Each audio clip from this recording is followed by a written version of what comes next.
Alrighty. Let's see. Are we live yet? Are we actually out and about in the world? We are. Okay, welcome. So it is it's a Friday after Christmas, guys. So welcome. We're gonna play a little Magic Realm. I wanted to just sort of quiet and chill and hang out with everybody. And we're gonna play some Magic Realm tonight. Plus, it took me a while to get that last game done, so I felt bad. So I was like, I got to start the next one before we go get back into Skyrim or Path of Exile or Daggerfall or whatever. Let's get one of these Magic Realm games going. So our second match here is going to be the Amazon, the Berserker, the Swordsman, and the White Knight. So this is a very different crowd than the last crowd. What's up, Mike? Excuse me. What's up, Michael? How are you? Greetings.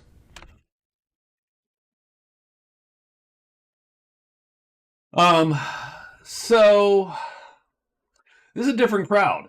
There are no mages. The White Knight's the only guy who has a single spell. You know what that's going to be. The White Knight always takes Make Whole, so that he has the ability to heal. He has the ability to heal himself.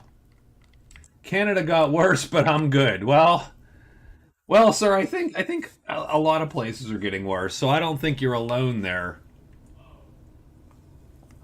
I don't think you're alone. I think we're in a weird time in the world. Unfortunately, I don't know what it is about the 20s.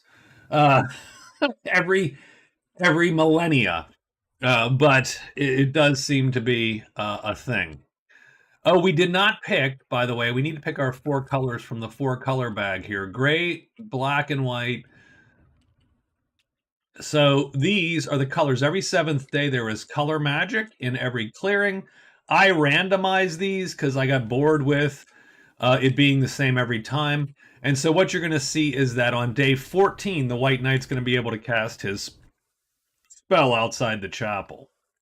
Because the White Knight does not have enough magic to actually power his own spells. He just knows enough to sort of maybe cast a ritual if the magic exists. It does exist in the chapel, so he likes to hang out there. It also exists on day 14 when white magic's in every clearing. So let's talk about these characters super quick, just to give you a rundown, and then we will get started. So the Amazon, her main power is movement. She can get an extra move phase every day. That's a big deal in this quest variant because a lot of this, frankly, is fetch quests. It's go to this spot, do the thing. Go to this spot, do the thing. And the Amazon is the best at getting to her spot. She has Gambler, Explorer Caves, and Snake Charmer.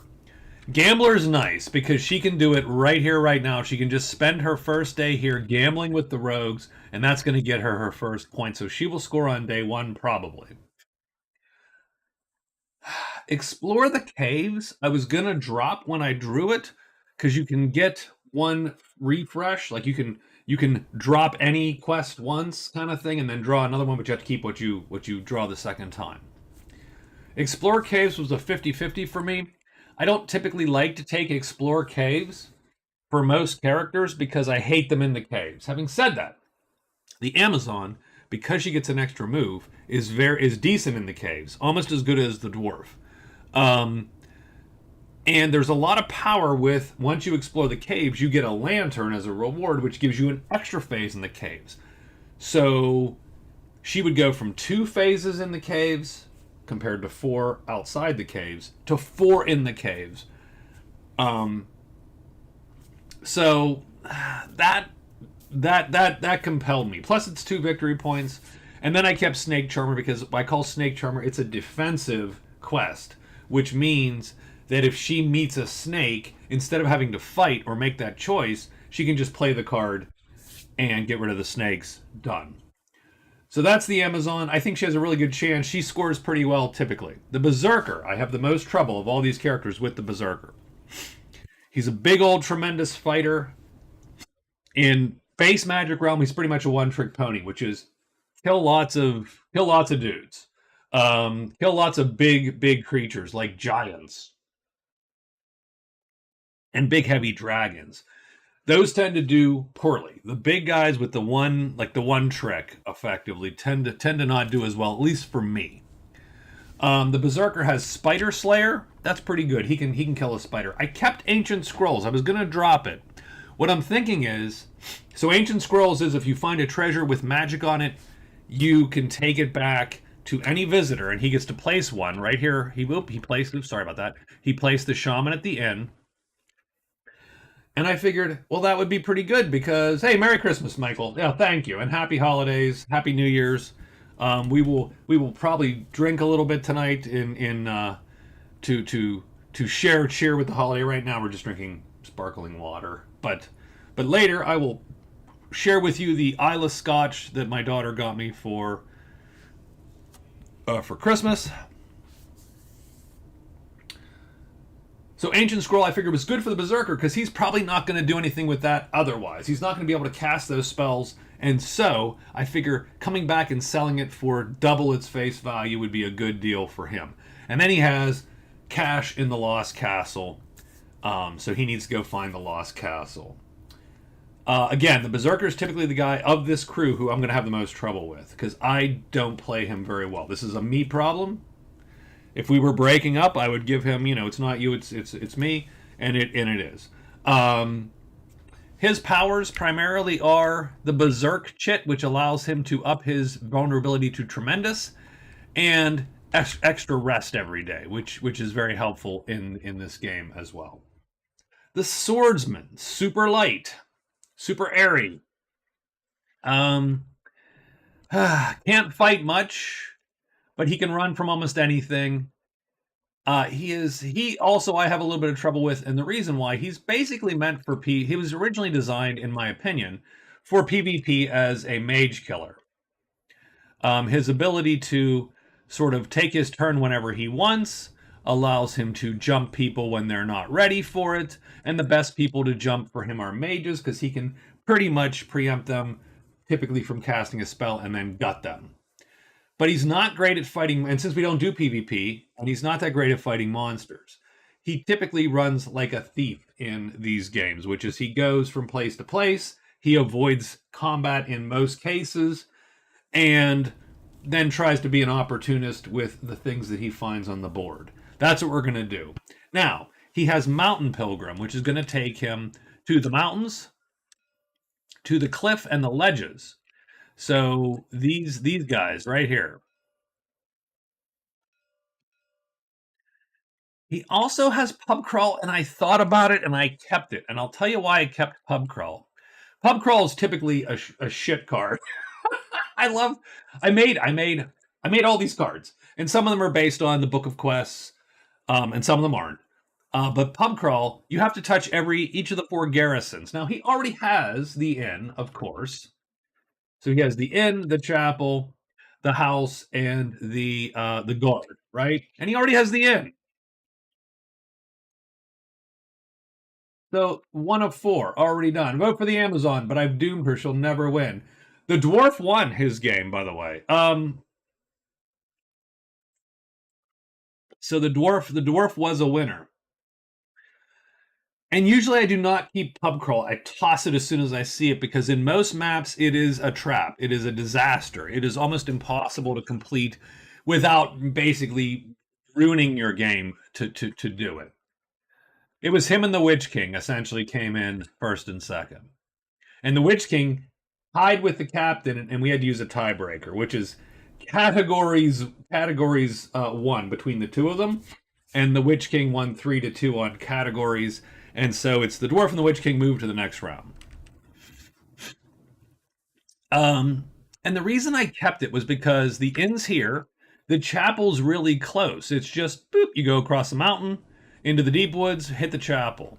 Then you have what looks like a very long run, but it's not that bad. It's through the deep woods, through the ruin, through the maple woods here, the borderlands, and then you're here to the dark valley and here to the guardhouse. So he could do Pub Crawl. Pub Crawl's 2 points. So I figured that's the key. I kept it. There's only a few maps that it's good on. This was sort of one of them. So I figure we're going to try to do that. We're going to try to do Mountain Pilgrim, and that's a lot of movement for him. So we'll see. Finally, the White Knight. The White Knight is a staple character, one of my favorites, and he's fairly easy to play. Now he's a big fighter. He tires quickly, but his armor keeps him alive in a lot of situations, and then he has his spell, which he can use to heal him up once he's taken a beating. Um, he has Lucky Day, Secret of the High Pass, and Sacrifice. I don't love Secret. I mean, now the problem is I ditched his cards originally, and so I had to keep these cards because I would not normally keep Secret of the High Pass with the map like it is. Having said that, Lucky Day is a reroll, effectively, Raven. You can just re-roll something that you blow. So it's just like an extra roll. Re-roll any table other than combat, but you don't roll for combat typically in Magic Realm. Stumble and fumble are optional rolls that we don't use. But if he fails a hide, he can fail a hide, like that kind of thing, right? So okay, so so I had to keep these. Is the problem? The one thing that I did give, he got natives arrive as a card, which just means he can bring a native group to the board. So he brought his friends, the Lancers, to the chapel with his allies. Well, his other friends, because we actually play with what's called the Knight's Adjustment, which actually um, drops them from allied to friendly because it's considered to actually be really really powerful to have the order as an ally. Pub crawl is get to all four garrisons, which are these four dwellings: the inn, the chapel, the house, and the guardhouse. So that's it. That's my four characters. Took me 12 minutes, so thank you for waiting. Ancient scrolls. It just means that if he gets a scroll, he wants to sell it to right now the visitors, which is the shaman on the board right now.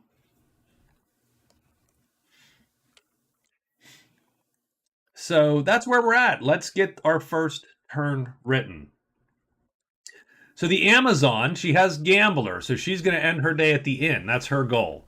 So her goal is to end her day at the inn. Done. That's all she is going to do. She is going to hide twice to make sure she does not, hopefully doesn't get into trouble with any of these guys. And she will trade twice to see what the rogues have. And then she will try to gamble with them. Remember, everybody starts with 10 gold. That's her day. That's easy. Now, the Berserker, I do actually find that the Berserker has an easier time in his life if he does drag along a buddy. So he is going to. And I don't think he knows that the Amazon would stay and trade. So I think he trades once, hires three times maybe. I don't think the only let's hire twice and let's hide once. The only problem would be if I roll a three, the patrol shows up, and that's the one thing that sort of ruins his day. He doesn't want to fight the patrol. The patrol on their horses are actually difficult for the berserker to deal with. He might be able to run from the patrol because their horses are pretty slow on their slow sides. Yeah, so maybe he doesn't hide. And if the patrol shows up, the only problem would be if he hired a rogue, and then the patrol shows up and he has to leave, he has to run. Then he leaves that rogue to his death at the hands of the patrol, probably. So, let's hide once.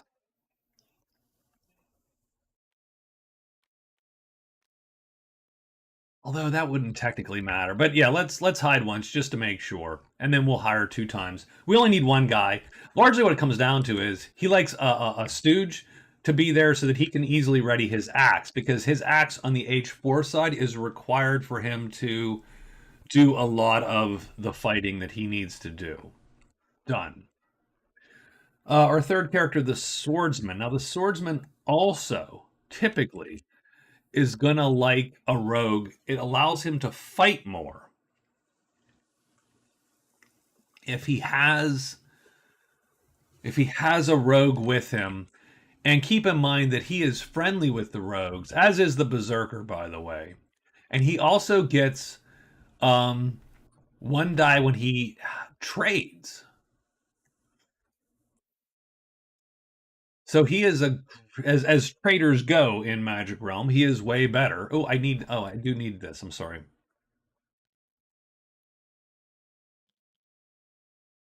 I forgot to put this down, which I usually do. And we'll lock them and lock them and lock them. Okay. So, but man, I do. The other thing he could do is just get out of Dodge, right? Just move. Just make a beeline to get his pub crawl. He has two things he has to do to two things he's got to do. Hiring is going to take the entire day because you have to end your day with your hire so that you can get him to follow you the next day. Largely, you go, hey, you're coming with me. We'll leave bright and early tomorrow, kind of thing. And so you're stuck at the dwelling for that day. Does he get the? Does he make get? You know? Does he just get going? But that only gets him. That doesn't get him very far.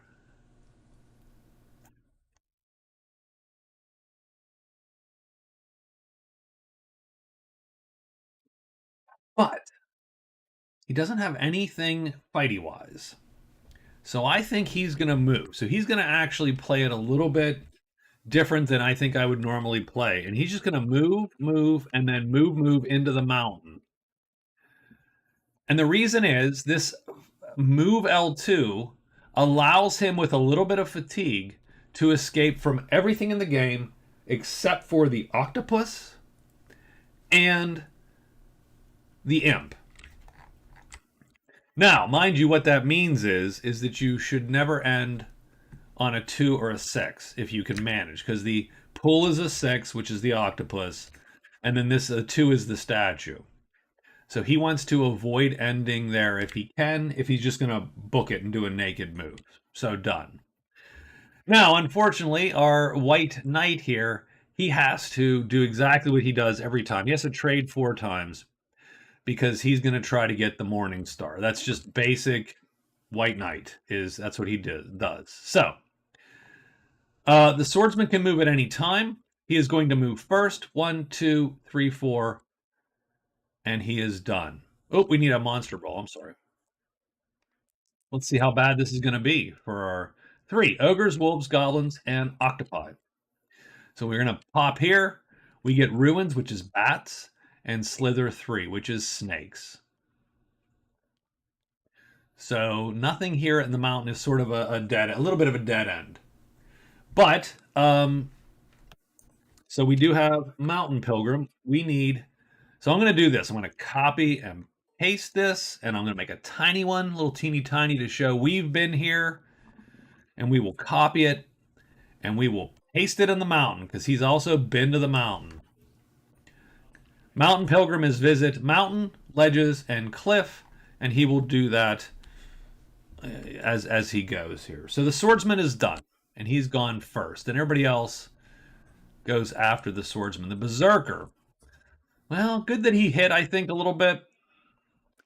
We're going to hope to not roll a 6. We immediately roll a 6, so he does not hide. He fails to hide. So we are not hidden. And we're going to trade with the rogues.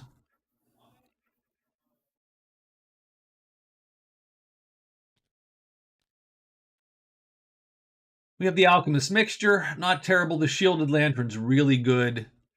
I'll roll on the shielded lantern. So we are friendly, and we get to roll a single die. Oops, I'm sorry, that's the swordsman, where the berserker does not get to roll a single die. He is not that clever.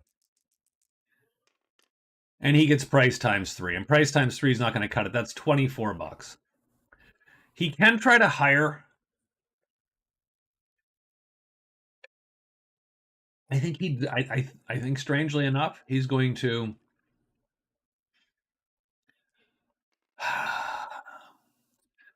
They're unfriendly. It's still a 6. It's still only a 30% chance that they will try to attack. I'll roll for the hires. He gets a 5. So price times 4. He's going to ignore that, and then he gets price times 3. So I can either take a guy at price times 3. The patrol's going to show up. I know that that's true because the roll of a 3 is the patrol. So at the end of the day, patrol shows up. They're unfriendly to the berserker. I'd have to roll, because he's unhidden, to see if they decide to fight. And if they fight, that rogue is probably going to die. Or I just don't hire him. The problem is they're going to be there every damn day now.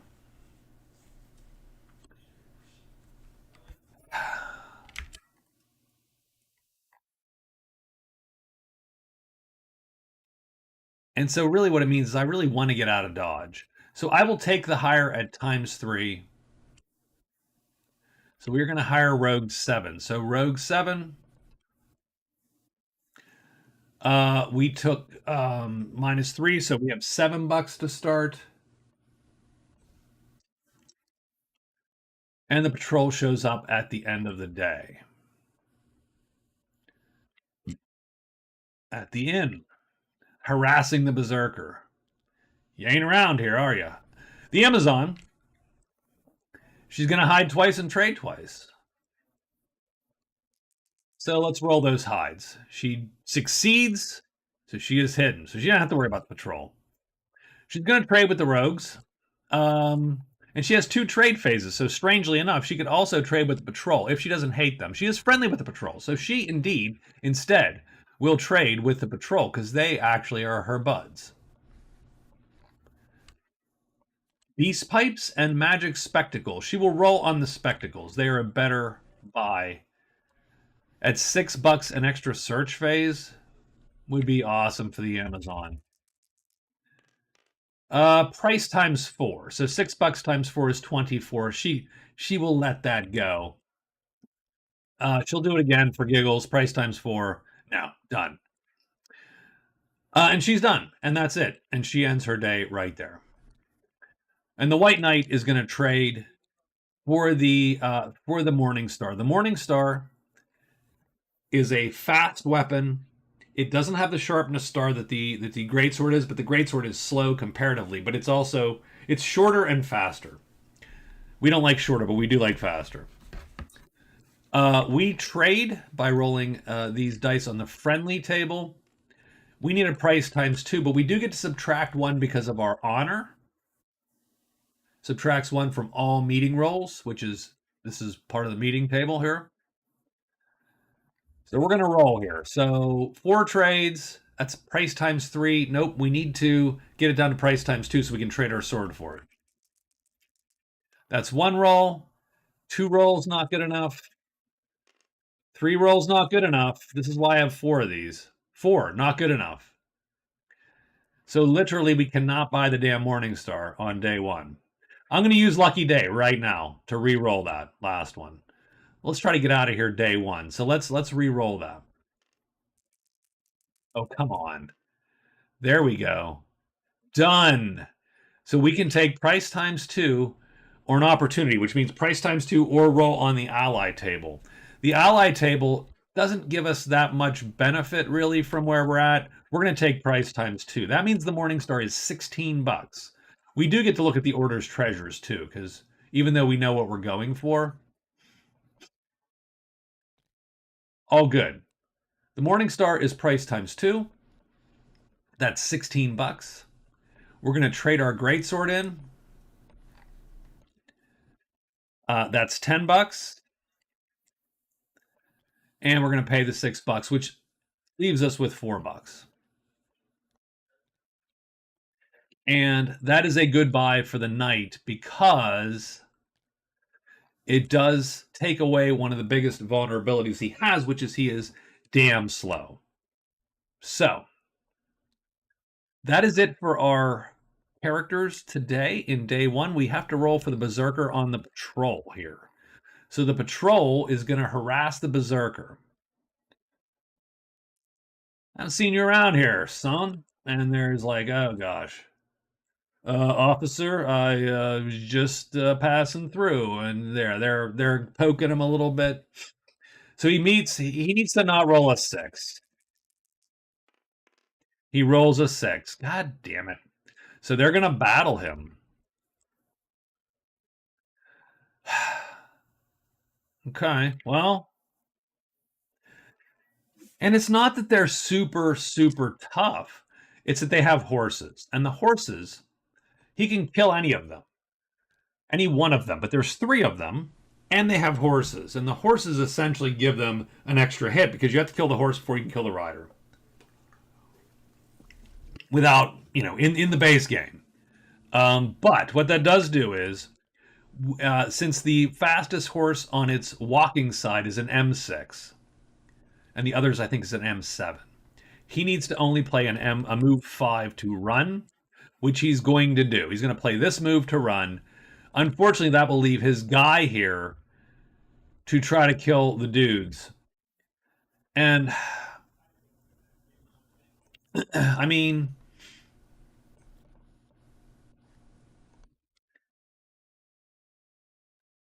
his dude's going to get gutted. It's really just a question of I think he does actually get to kill one of the horses maybe first, but let's take a quick look at the numbers here. Because all the dude because you know what, that is true. So round 1. So this is how I tell you exactly how this is going to play out.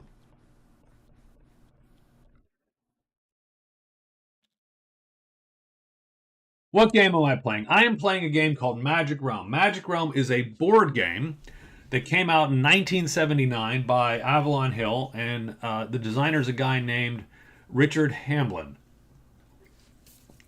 who was sort of a genius. And it's a very, very detailed. This is an old wargaming company's answer to D&D when D&D came out, and started to strangle wargaming a little bit.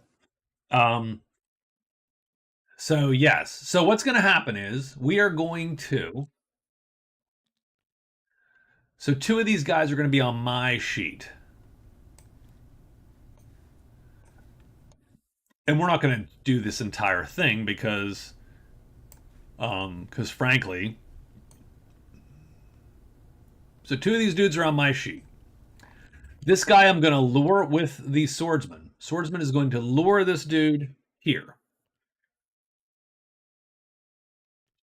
So the horse is going to play on that. So they play on this side in the encounter step. I'm going to run using this chip, which I have to be faster than every horse on my sheet, which I am.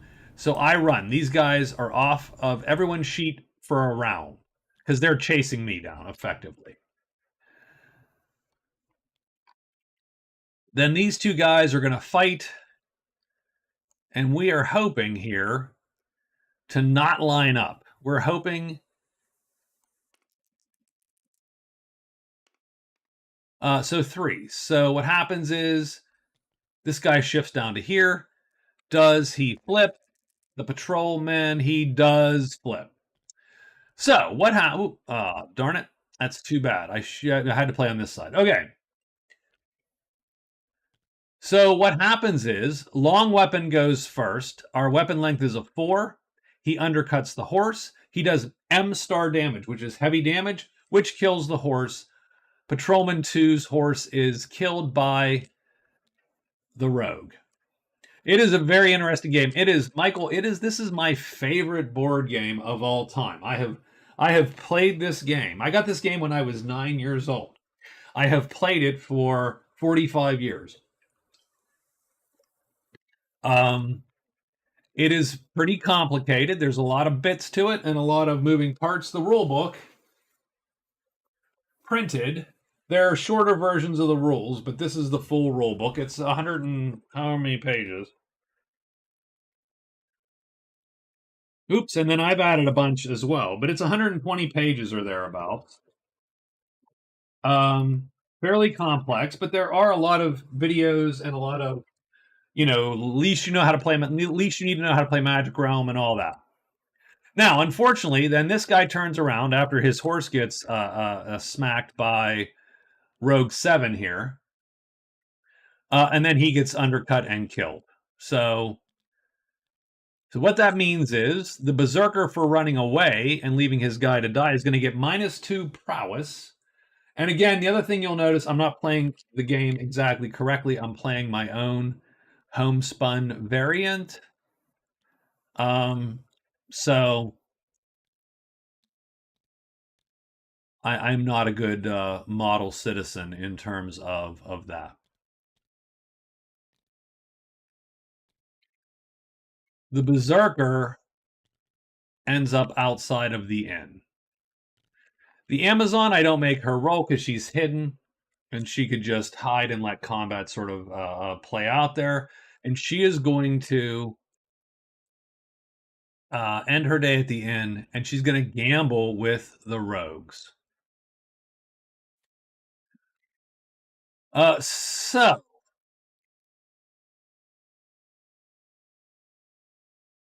I mean, she could gamble with the patrol, though, too, because they're here.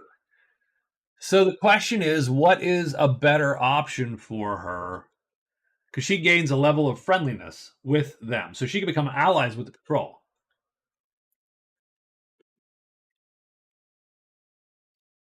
And that's interesting, strangely enough. That is not a terrible idea, right? Because being friends with someone and being allies with the patrol's only $6 to hire. They're not usually worth it.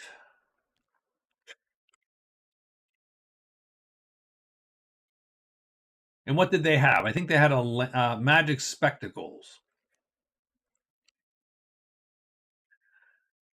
I think she'll gamble with the patrol. So she is going to gamble. Oh gosh, what can we do here? It's not likely she wins, so she'll gamble $5. So she gambles $5 with the patrol, and the options here roll 2 dice. Pretty much, if she rolls a 6, she loses her $5. A 5, she gets it back. Anything lower, and she's going to make money, and she gets a 6, womp womp, and she loses $5. So she now starts the game with $5. But she does score because she succeeded at the card. That's one card point there, which we record under fame. So the Amazon is going to score first. And we're going to write down here on her, just in her space, she is now allied.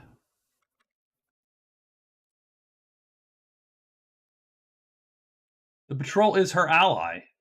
They enjoyed, I mean, first off, she lost money to them, but secondly, they just enjoyed her company so much. Boom. I like Dragon's Down also, Raven. I think it's a very fun game. I don't appreciate it as much as Magic Realm just because, but again, there's a lot of I have a lot more years with Magic Realm, so it's a hard comparison. All right, so that's the end of day one. The Amazon is first on the board, and the poor Berserker is -2 prowess and down a bunch of money. And his buddies are now sort of stuck with these nasty patrolmen. And so that's a chance every time there's that chance that's going to happen every single time. So it could just be that the Berserker needs to get out of Dodge. And again,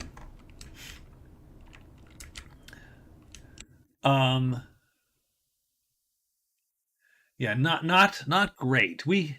Maybe we need if we had any money, we'd hire like all the rogues and just cut these guys down. But that's not where we're at yet. Okay, so the Amazon. Explore caves and snake charmer. I think she needs to get to it. So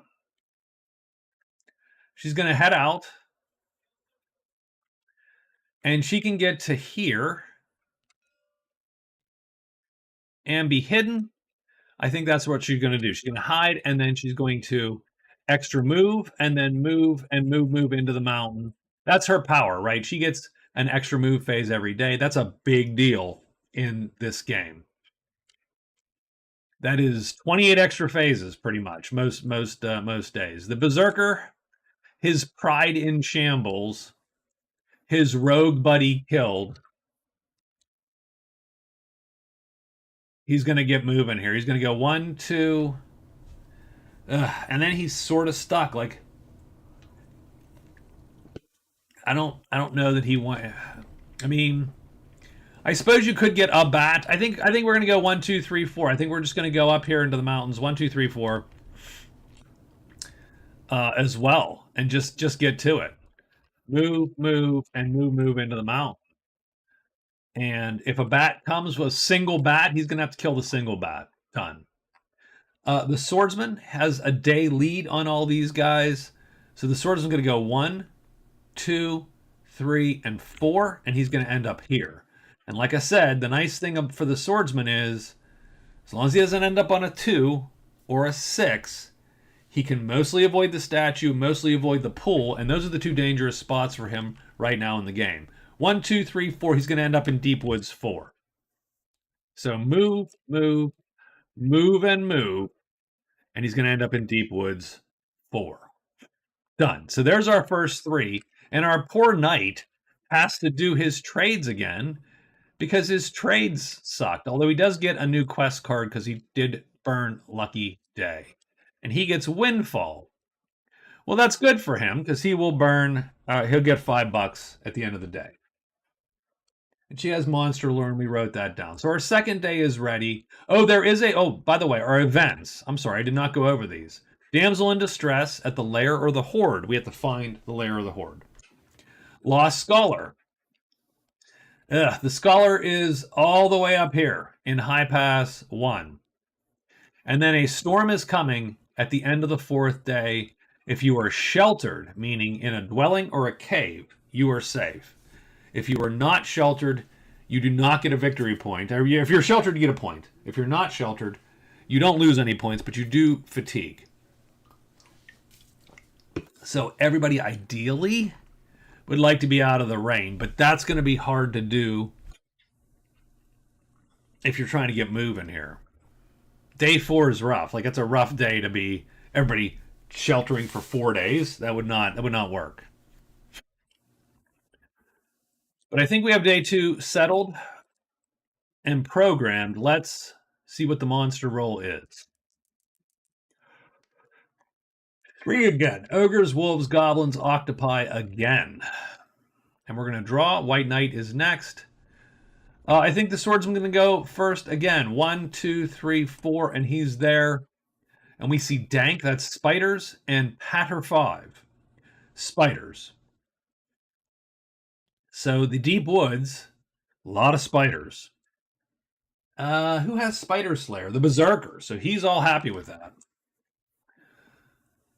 The swordsman is done. The White Knight is going to trade all day. Once again, on the friendly table, subtracting 1 from these dice. He gets a 3, finally, because you subtract 1 because the Knight. He has price times 2. Oh, he did. I'm sorry. He did get the. Oh, he got the Morning Star. Oh, with the Lucky Day. I'm sorry. Damn it. It's my fault. Okay. What would he have done? I mean, he's going to move into the Deep Woods. Obviously. And what did he draw real quick? Let me fix his. Oh, Windfall. Son of a bitch. Okay. I think he moves. He's going to move out. And I would hide. Probably hide one time and move to Deep Woods 2, had I not known what was going on yet. And that Windfall is fine, but I'm not going to stay cooped up here just for the Windfall yet. So I'm going to hide and then move to Deep Woods 2. So that's what we would do. Our hide roll is successful, and we end up here, and nothing appears, as we know. The Berserker's getting out of dodge, and he makes a big move and nothing appears because we're looking for essentially blue squares and pretty much caves because the goblins only appear in caves. So that's why this is mountains. The deep woods is considered quote unquote mountains for what monsters show up there. Same thing. The Amazon goes 1, 2, 3, 4, but she's gonna hide, and she is hidden. But again, nothing appears. Doesn't matter. So it's a quiet, quiet second day in the realm. And you do have this a little bit when characters are all gummed up.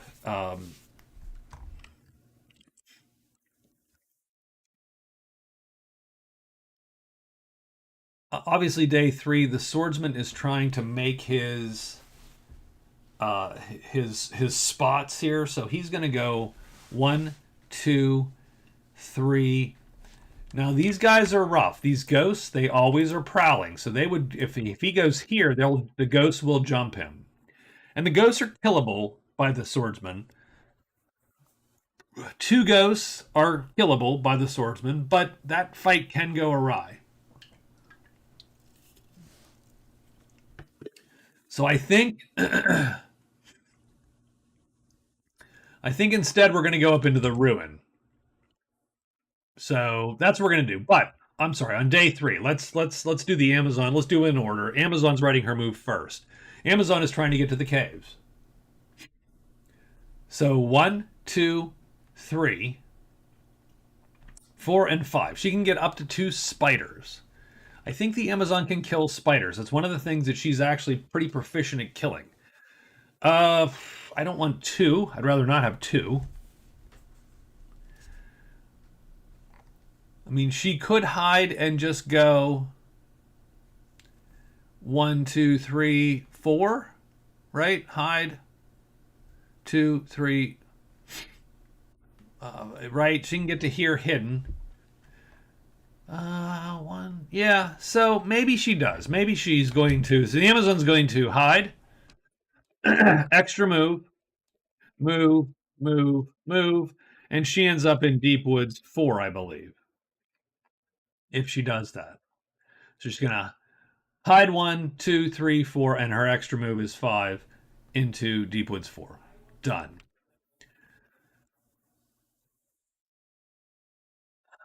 And the Berserker's probably going to do a similar thing.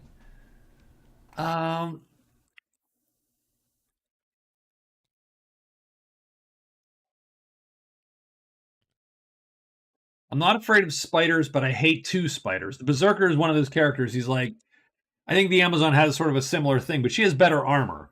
So she doesn't mind as much. The Berserker has very little armor. He loves to fight 1 spider. 2 spiders, he's like, that's dicey in case one of them gets in a lucky shot. 1, 2, 3. I think he'll hide and go to Deep Woods 6.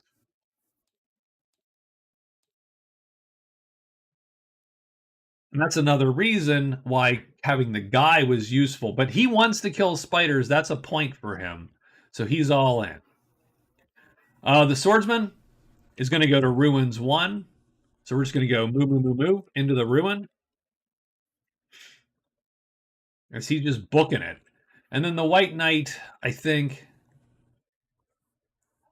Windfall, Secret of the High Pass. So I think we go 1, 2. We're going to hide and go 1, 2, 3 into the ledges. Done.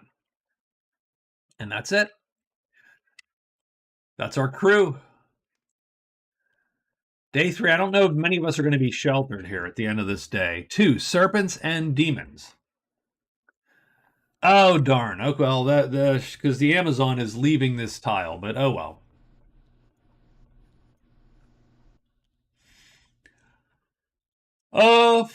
I think the swordsman is going to go 1, 2, 3, 4. And he's going to flip this guy, and it's smoke for dragons, and the horde in 6. Oh, damn it. So the horde is great, but it's in a cave. It means it's harder to deal with. You get less turns if you touch a cave.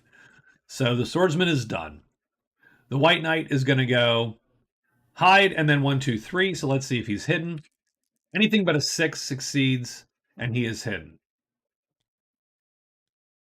And we get bones, so and layer in 3. That's a big one. That's a nice one for our guy there. That's interesting. Bones is bats and giants. Layer is dragons. Berserker 1, 2, 3, and he's going to roll, and he's hidden. Nothing appears, and the Amazon goes 1, 2, 3, 4, and she's going to hide, and she fails. But as we said, nothing appears. So it's a quiet. It's been a quiet first week so far.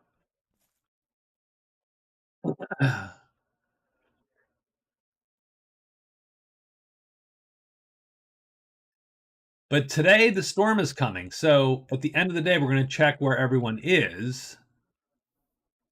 And you can either be sheltered or you're going to take fatigue. If you're sheltered, you get a point.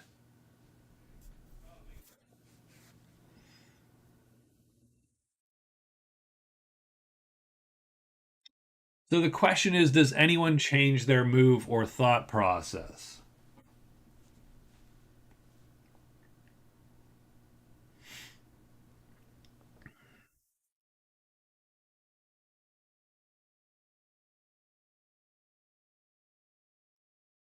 Good question. So where's the Amazon going to go? She could, because she does not hate the Lancers. She's neutral to the order, but doesn't dislike them particularly. She could pop down to the chapel. The Berserker could pop down to the chapel. He likes the Lancers. And both of those guys could enjoy a nice warm fire as the storm rages outside. Now, it does sort of, you get a point, but you are sort of ruining, you're not moving toward your goals, right? You're moving away from them. Like the Amazon wants to get up here, all the way up here.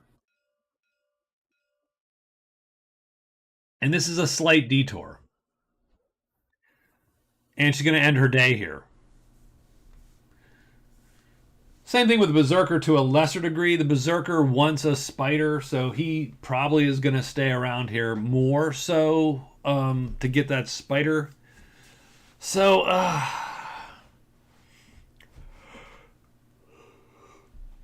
so I don't know.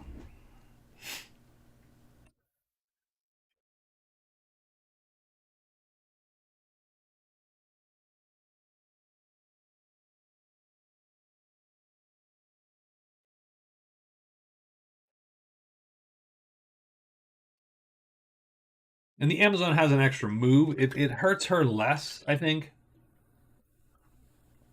And the fatigue hurts the Berserker less, strangely enough, because the Berserker gets extra rests every day. So sort of a weird vibe. It largely comes down to, do you want to sacrifice a day? Tell him to come to my house. I have a spider.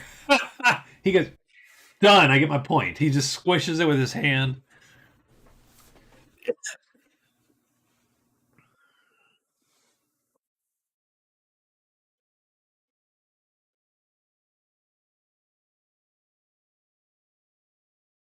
So I think the Amazon is going to go. So I think the Amazon is going to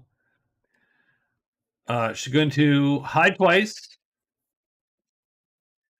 She is well, I don't know if she can hide twice. Hold on. She's going to move. So one of those is extra. And then she will trade with the Lancers to see what they have. Done. The Berserker.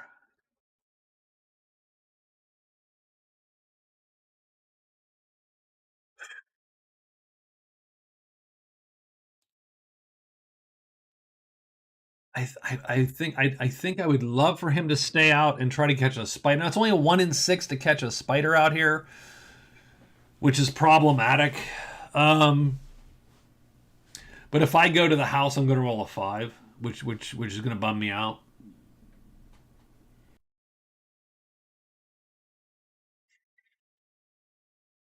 He has also seen, um,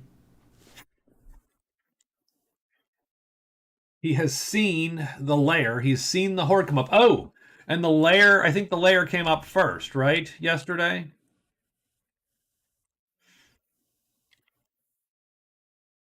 Or no, the horde came up first. So actually, since the horde popped first, the damsel's at the horde. The damsel in distress is at the horde. So that gives all of our folks more reason to get there.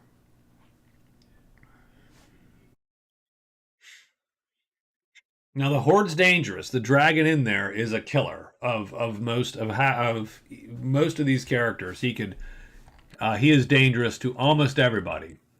That's because this gigantic dragon head here hits hard and fast. So not great for our team. So the berserker has to choose one, two.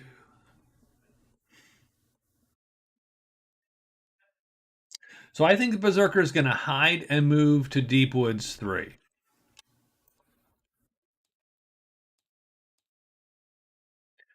And you know what? I'm hoping to get that spider.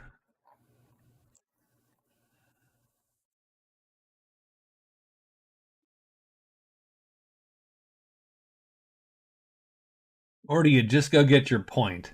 You know what? We go get the guaranteed point. That's dumb. Getting the maybe point is stupid compared to the real point. So we're gonna hide and go 1, 2, 3. That's the move.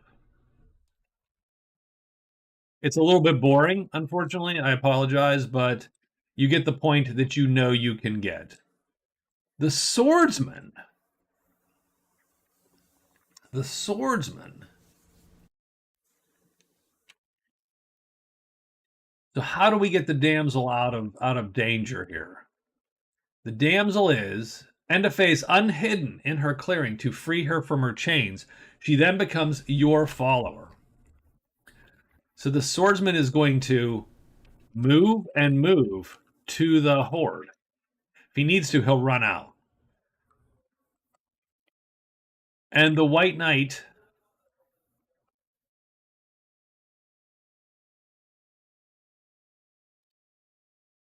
is going to hide and go 1, 2, 3.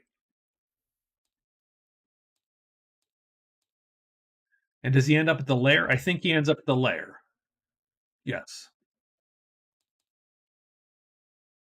And he will not get his point, though. Everyone else will get the point. The white knight is sort of stranded at the moment. But let's get our monster roll to see what happens on day 4. That's a 1. That's dragons. Everybody's going to get dragons. Ooh, geez.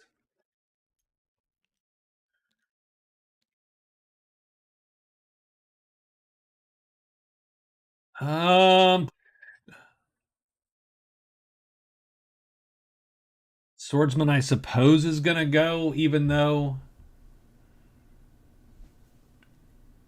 it's not super ideal.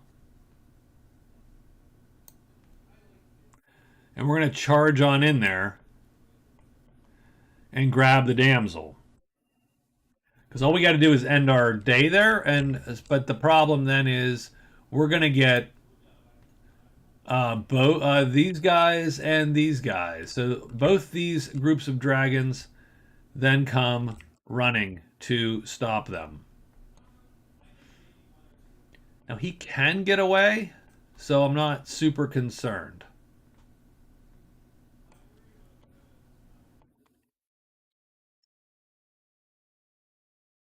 So not terrible. The berserker hides and goes 1, 2, 3. Let's see, does he hide? He wants to avoid trouble with the order. He does, and he is there. The white knight is going to go 1, 2, 3. Is he hidden? This is important for the white knight. He is hidden. And the dragon shows up. The lair, this guy. Big red.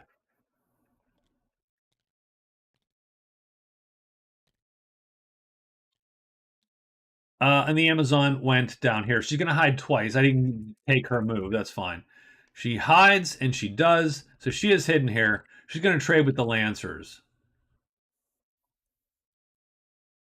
They got a lot of spears. Fancy that.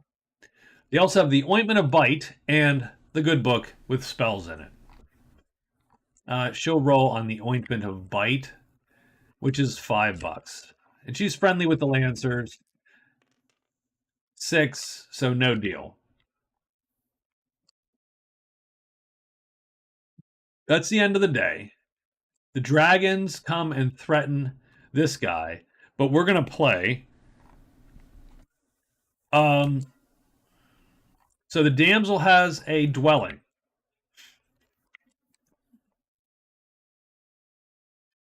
Damsel random. She becomes your follower. Roll a random dwelling, which is her home. So her home is the guardhouse. So the damsel would love to get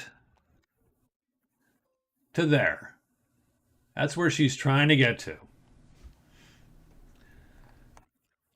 Now we can run. So the nice thing is we can run from these guys because he has fast moves. So the swordsman grabs the damsel, unchains her, and dashes out of the clearing. And so he ends up not in 4, but between 6 and 4. And he is done. That combat is over. The White Knight is going to fight this guy. So, first thing is first, we're going to take this chit. And remember, we're hidden. So this guy can only be our target. He is not attacking us at this point in time. We're going to flip that bad boy using this chit because nothing is targeting me, and we can thus play any fight chit to flip our Morningstar to the ready side. What you'll see about the Morningstar is on its ready side, it is a time 3, which means it supersedes every other time that we play. And so now we can do T damage at a time 3, which is going to undercut almost every tremendous monster in the game and kill it. Hidden, he can kill most tremendous monsters. Unhidden, he's got a fight on his hands.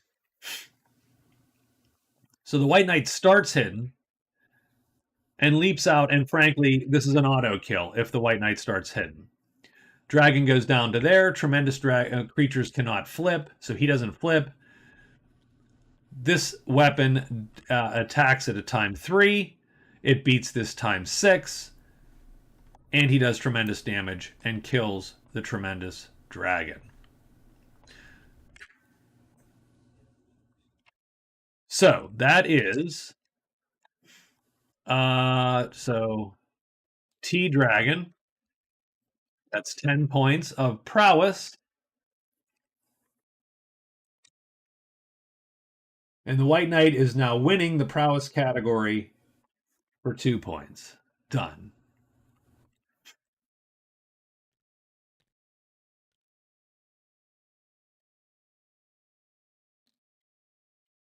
That's why you get the Morningstar. The Greatsword, you can't pull that off. That is not how that works.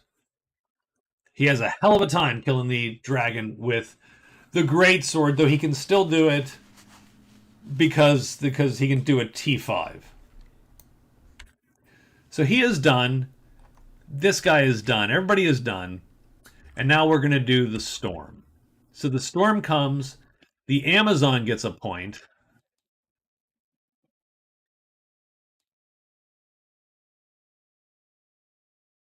The Berserker gets a point.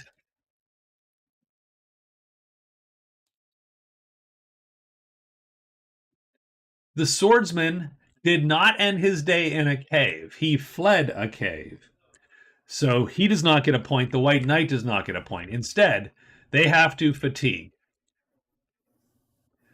1d6. So the Swordsman has to fatigue 1d6 asterisks. He has fatigue 5. Oof. 1, 2, 3.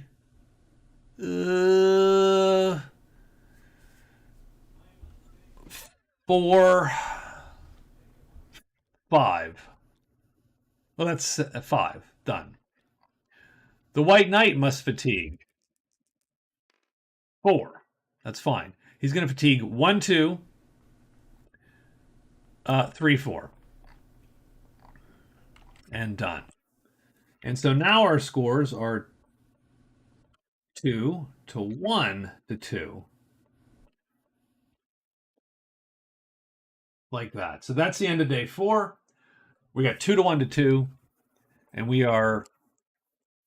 And the storm is done. The storm's been scored, so it goes away. And now we're moving to day 5.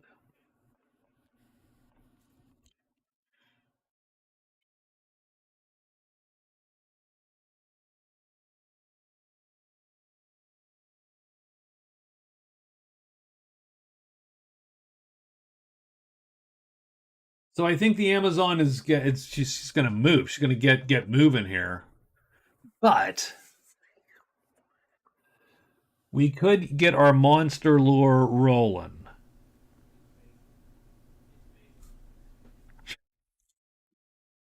If we don't mind. Well,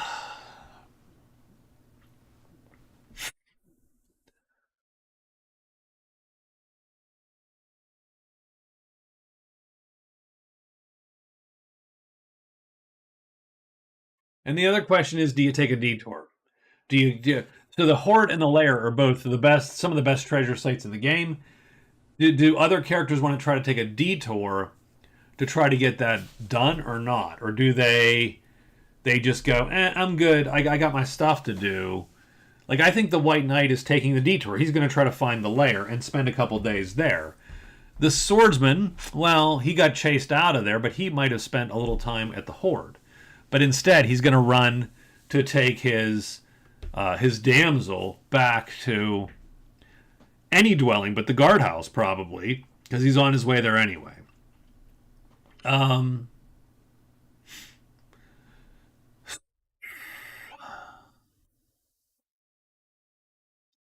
I don't think the Amazon tries to go to the Horde. That's a hard. She can't fight that dragon. She can't fight any of the tremendous dragons. She could make a run to the lair to try to grab a treasure out of there.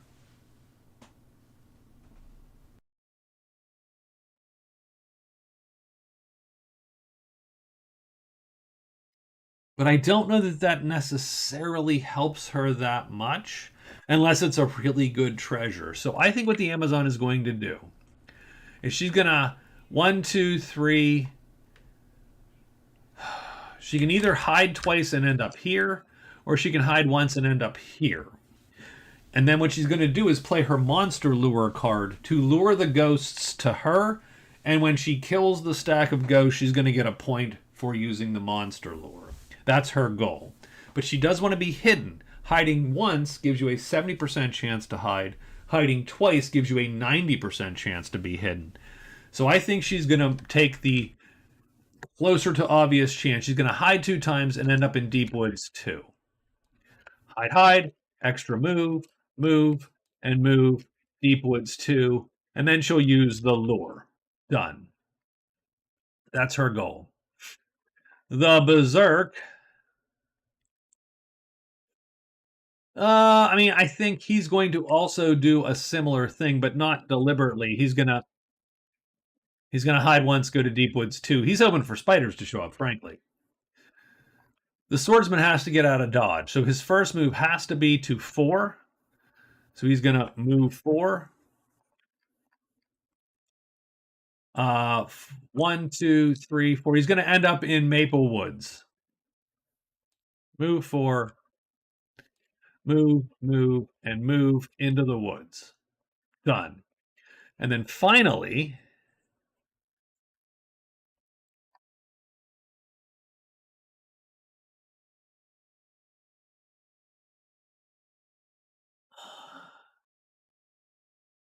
well, we didn't get to the chapel though, did we? As the swordsman, I forgot to head to the chapel because I got distracted by this horde.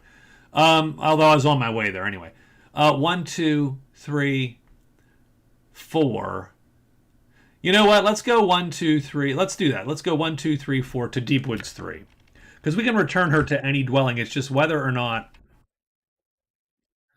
we're going to get the extra bonus. Like if you take her to her home, you get a reward as well as the 1 VP. Now, he might do that, but he could just drop her off and take his point. trying to do this pub crawl. Uh,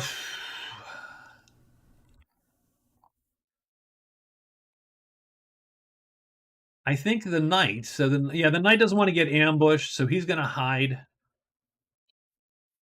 and search 3 times to try to find the lair.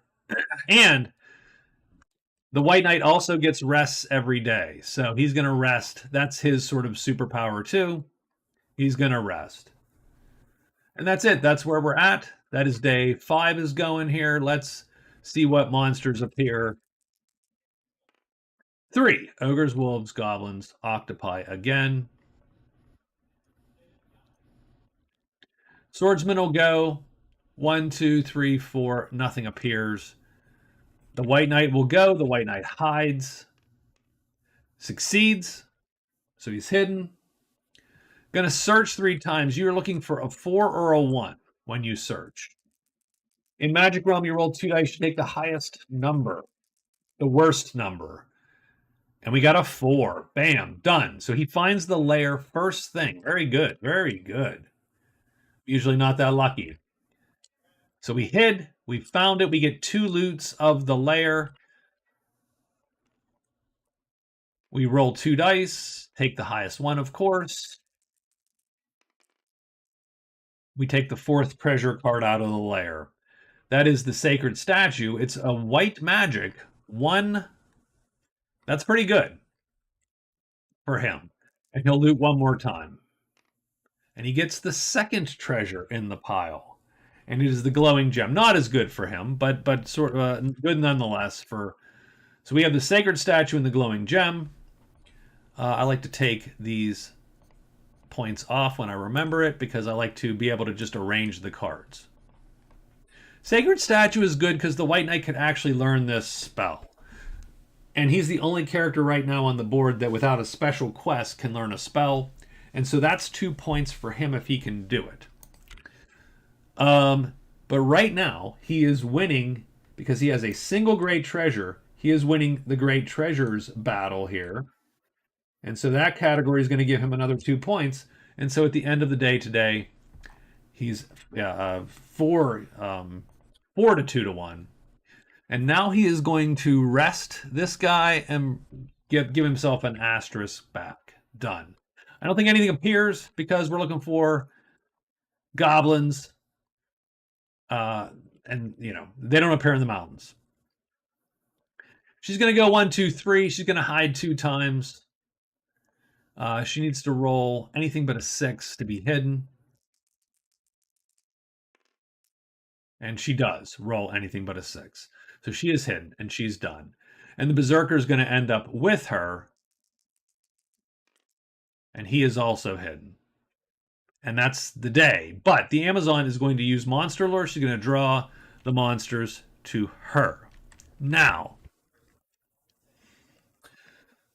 the Berserker is going to probably intervene in this fight also, which is a little shitty, but he is going to. So she's going to target one of these dudes. She's hidden. Nothing is going to attack her. She will play a fight M3. The Berserker will attack one of these guys. Why not? If he kills both of them, I don't think she gets credit for the card, actually. Defeat those monsters. I don't know that it's... I think she has to defeat one of them. So let's roll this bad boy. Where does this ghost go? He's going to line up. Does he flip? Doesn't matter now. She's going to kill it. And he doesn't flip. She does light star damage, which is medium, which kills a ghost at time 3. He is dead. She's killed him. She has to fatigue 1 fight chit because she played 2 asterisks this round. Done. The Berserker. He's going to pull pretty much anything because it doesn't matter. He just needs to roll a 1 or a 4 because he can't undercut the ghost. And he rolls a 1 and he gets that one. So both of them are going to score 1 ghost, which is 2 prowess. That puts the Berserker at an even 0 because remember he lost 2 for being a coward. The Amazon also gets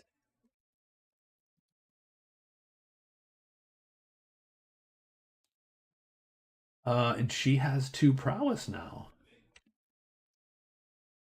And she's in second place for prowess. Funny enough. She's also going to get monster lore because she did indeed defeat ghosts. Defeat the. So I give her the lure card, and that's her 3rd card. She's well ahead in cards already, and that's going to put her in a tie for first place with the knight. Now she gets fan club. Top unhired rogue at the house. For the Amazon. So who knew the Amazon had a fan? That's where he is. So the fan club at the house. These ghosts are dead. Until day 7, they'll come back. I don't think anything else needs to be scored. I think that's where we're at.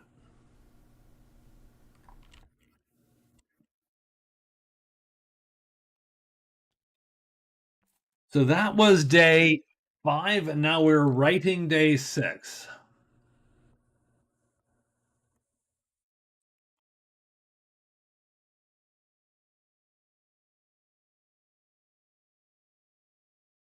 I think the swordsman's going to hold on to the damsel, so he's not going to turn her in yet. So I think he's going to wait up, but he does need to pop this chapel. So we are going to do that. So first the Amazon.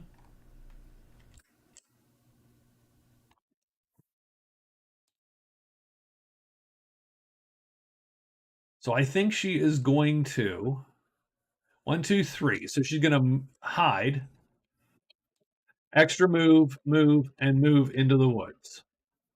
Then she's going to rest 1 because she has 1 fatigue done. The Berserker, chuckling that he stole his 1 kill there.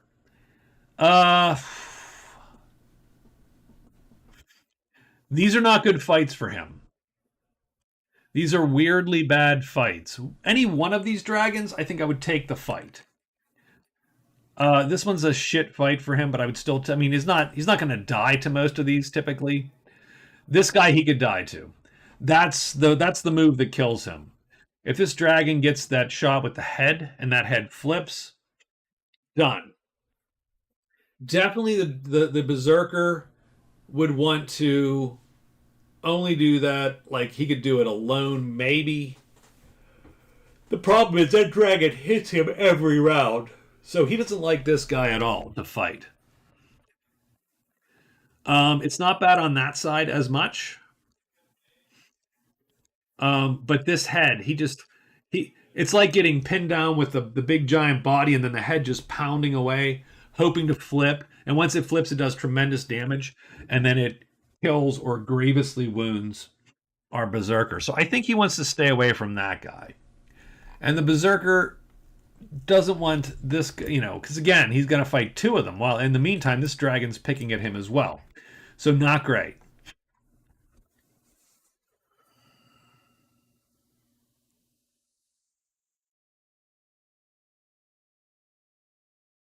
Not great.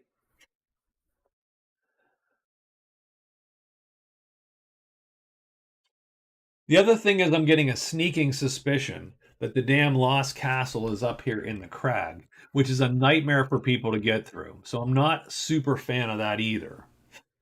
So I don't love where this is going for the Berserker again.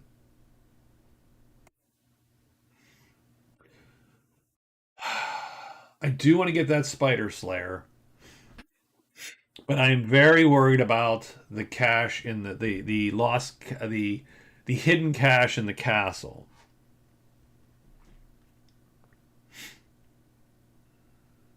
The only other place it could be is the cliff.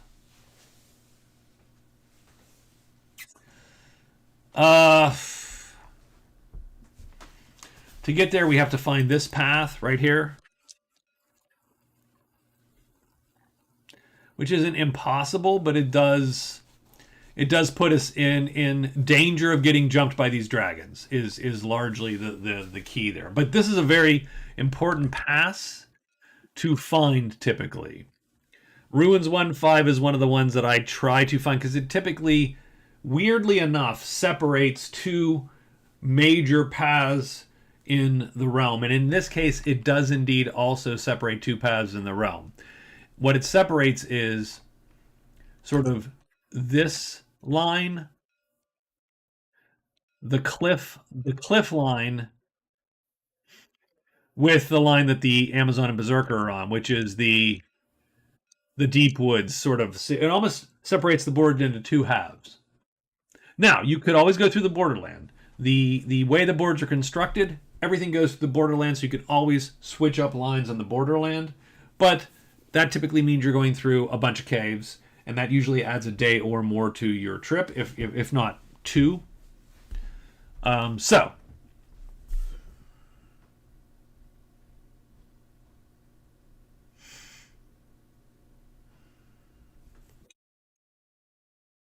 what are we doing?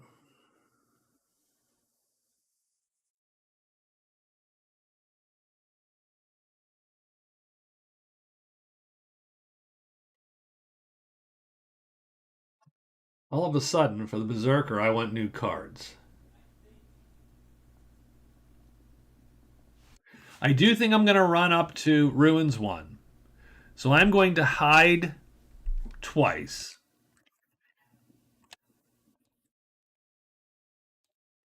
Move to the ruin. I'm going to search once. We're going to see if I can get lucky.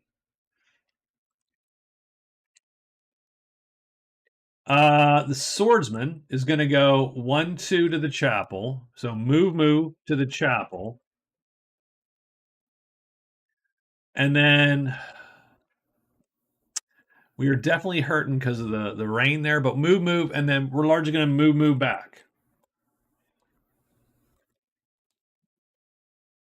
Because we got to move. We got to keep moving. We got to get this pub crawl done.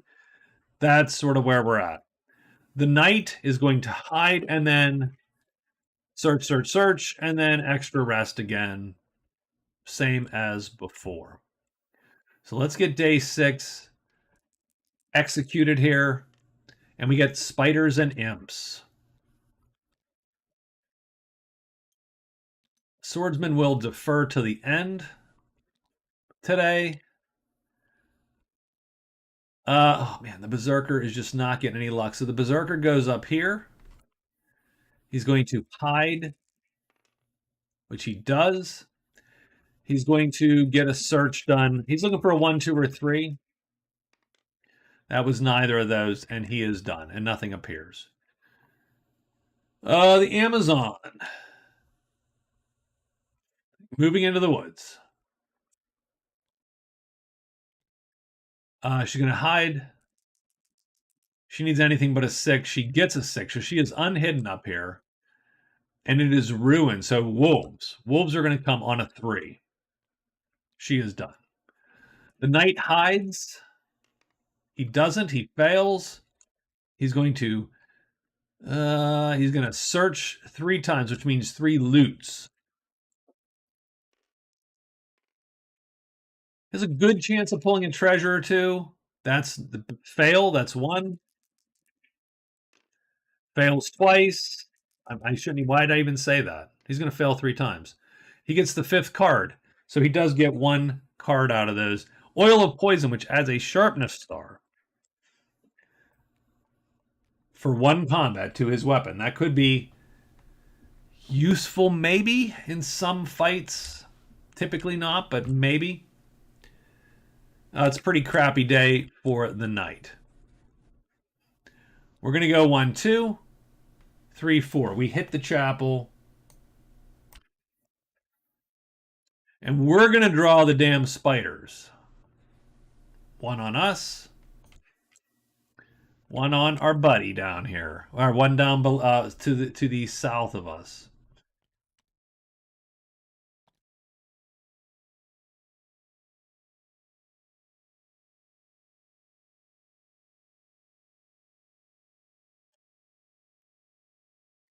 And that's it.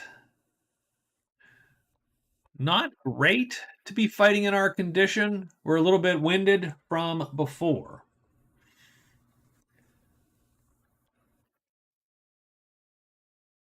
And this guy can hurt us. He's not easy.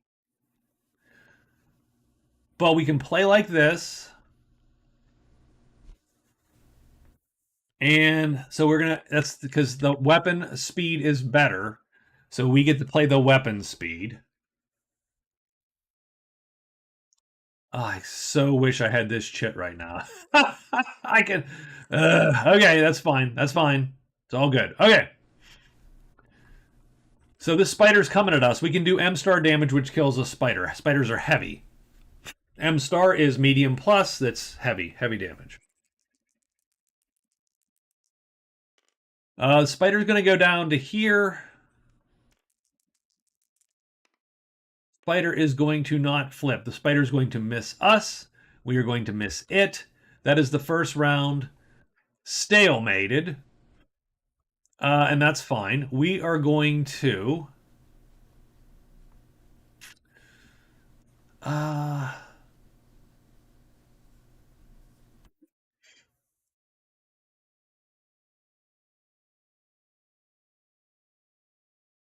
hate to not fight things I can fight. The swordsman and the Amazon both suffer from the fact that they have medium chits and a crap weapon. The best they can do is heavy damage to these guys. Things like the ghosts, the spiders, the imp can be fought, goblins can be killed. Like, there's only so many things that the Amazon and the swordsman can fight alone. So you typically want to fight those things when you get the opportunity to score the prowess that you can score. Having said that, right now, he just wants to drag the damsel up to the damn guardhouse. And this is sort of getting... He scores 3 points if he gets to the guardhouse. Pub crawl and damsel. And he's going to get a bunch of prowess or gold or a level of friendliness. That's going to then put him and give him probably a point or two in a category. So it's worth anywhere between 3 and 5 points for him to get to the guardhouse. I don't necessarily care. I don't know that I want this fight to necessarily go on any further, but I could make it go. So first thing is this becomes readied, which is good and bad. I'll play this way for a round. Okay, so this is round 2. 1, so this guy's going to line up. In the Shadow Dark, I created a dagger +1. His effect once per day ignites for 5 rounds. Deal 1 to 4 extra damage. Curse. You're burned by the touch of gold. I named this dagger the Dagger of Gold Phobia. He does not flip. So, round 2. So, on round 1, weapon length is the determining factor in who goes first. Typically, players win that because they usually have weapons and the monsters are usually tooth and claw. Round 2 and subsequent rounds, weapon speed or the speed of your attack determines who goes first. So in this case, M3, 3 is faster than 4. Low number's better typically in Magic Realm. So we are faster than the spider. We hit the spider. We do the H damage before the spider attacks, and we win that fight. We do have to fatigue 1 asterisk, and we will fatigue the fight there. We do get 3 prowess. And that gives us a score of 3 in the prowess category. And strangely enough, that puts us in second place. We're going to take a point off the Amazon.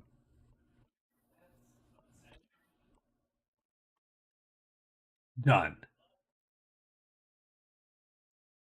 And that is his day. And I think that's the day. Okay, so it's day 7. Dangerous day 7. So a couple things happen. First thing is there's gray magic in every clearing. Doesn't matter in this. There's no magic users really. Second thing is we're going to roll 2 dice. So 2 sets of monsters will appear. And the third thing is is any monster that is rolled. So if we roll a 4 and a 1, all the dragons will come back to life and they will return to this chart here. They'll come off the board if they're on the board. So stuff will disappear, stuff will return to life, etc. So the Amazon wants to get closer to that damn cave.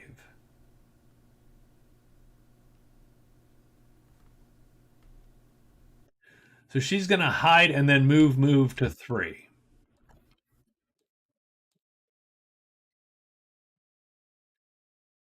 Borderland 3.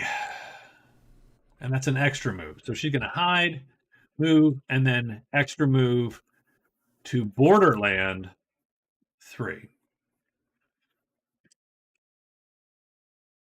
The Berserker, because he's going to roll 2 dice instead of 1, wants to then come down here. He wants to kill that spider. So he's going to go 1, 2, 3 for sure. But he is going to go hide, move to the spider. The swordsman would love to get out of dodge. Oh, and the ghosts will come back on as well on day 7. They're always there. It's like you always roll the ghosts. They always come back.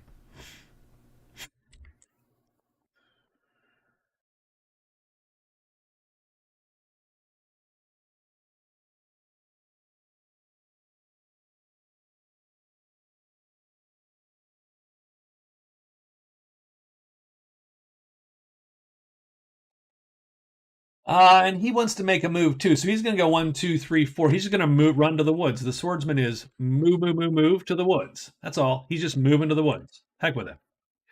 And then the White Knight. So as long as he's hidden, I think he's fine. Oh, he rested yesterday as well. So he's going to bring back this chit. So I think we hide twice, search twice, extra rest again. Just going to keep at it one more day. I think that's where we're at. All right, there you go. There's our recorded moves. We get spiders are coming off the board, giants and trolls are coming off the board. So once so the spider that was killed, oops, where was he? We killed him and then left him. So this spider goes back. This spider goes here. The lancers are removed from the board. So we rolled a 4. And that's it. And the Berserker goes first. I think the Swordsman wants to preempt and go first. Knowing the rolls, he goes 1, 2, 3, 4, and he moves up into the woods. And nothing appears. So he is done. The Berserker goes 1, 2, 3. Is he hidden? That's sort of important. He is not hidden. That's sort of shitty for him because both spiders are going to appear on him.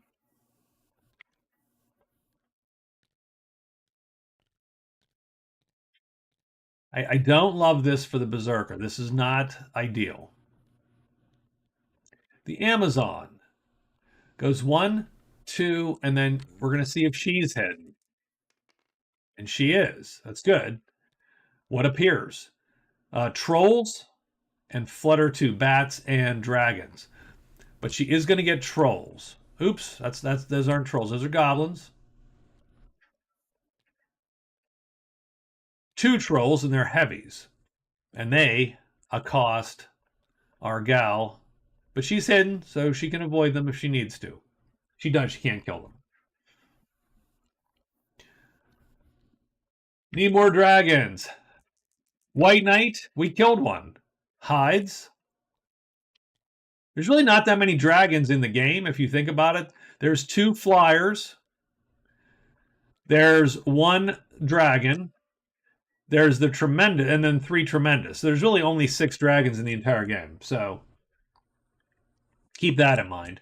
So the White Knight is hidden, and he is going to loot twice. So we're going to roll for the layer here. We want to roll some low numbers. We're going to get a 4, so he does get the 4th treasure. It's the handy gloves, not his thing. but still useful. It's still money, and he gets the 6 card, which doesn't exist. So I think he is done probably for there. He's going to extra rest, which he is going to do. He's going to pop like that. Done. And he is done, and nothing appears. Oh, wait, he does get, I'm sorry. He does get a giant, because giant's coming.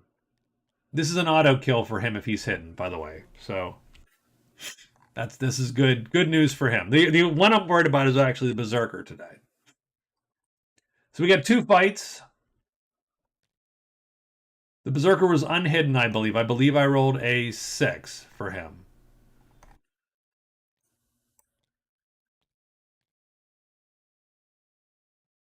So we've got 2 spiders on us, which sucks a little bit.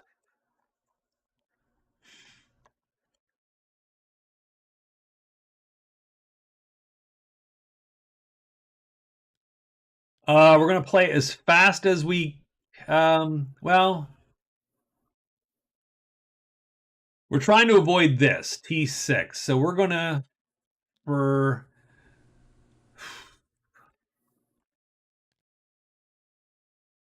I tell you what, we'll play as fast as we can, as long as we can, to get people to avoid hitting us. We're going to target the top dude. Done. All right, here we go. Looking for a 1 or a 4. We get a 2, so he flips down there. We're going to fatigue out real quick with these 2 spiders. 1 spider is an easier kill. The first spider doesn't flip. Does the second spider flip? No. So no one flips. They miss us. We miss them. We have to fatigue a move because we played 2 moves. And so we will fatigue this move chip. And now it's round 2.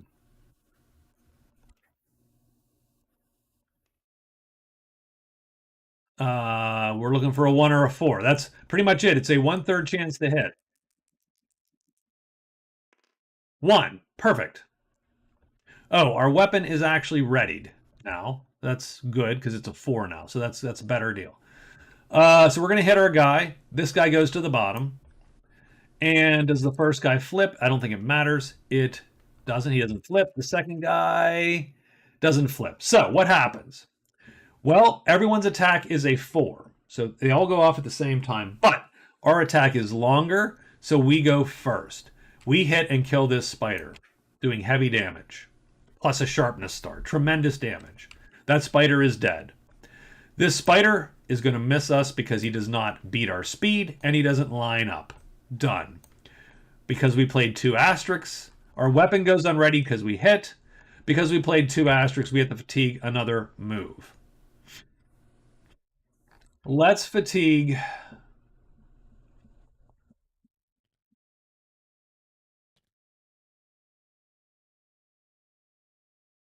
Yeah, let's keep doing it. Let's fatigue that, and we'll keep playing exactly like this.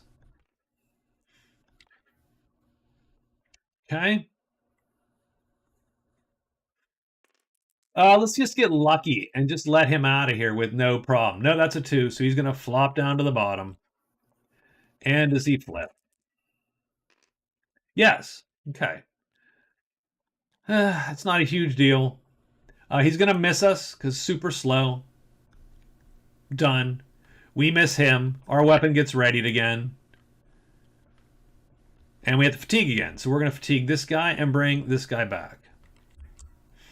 Now we're going to slow up because, as you can see, the spider's attack is a lot slower now when he's on his tremendous side. We're going to use that to our advantage, and we're going to play a little restful here for a round or 2. Still looking for a 1 or a 4. We get a 3. Not great. He's going to go to there. Does he flip? We want him to not flip now is the problem. He does flip. That sucks. So he's going to flip now. What happens is he goes second. We miss, though. Foop, done. He now undercuts us because we played the slower move, and he's going to hit us and wound us. Womp womp. That sucks. I'm going to wound here.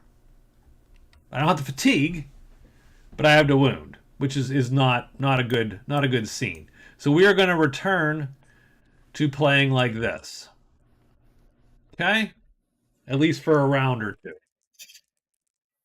Looking for a 1, maybe a 4. We get a 4. And what that means is we're going to kill this spider before he hits us. He does flip. We hit him first. Done. Kill the 2 spiders. We do have to fatigue again, which we will fatigue. That shit. And we have won the combat with, frankly, a little bit of damage.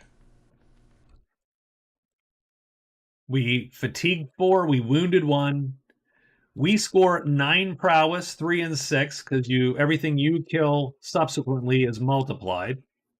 So we get 2x spider, and that is 9, worth 9 prowess. And that's going to put us in second place.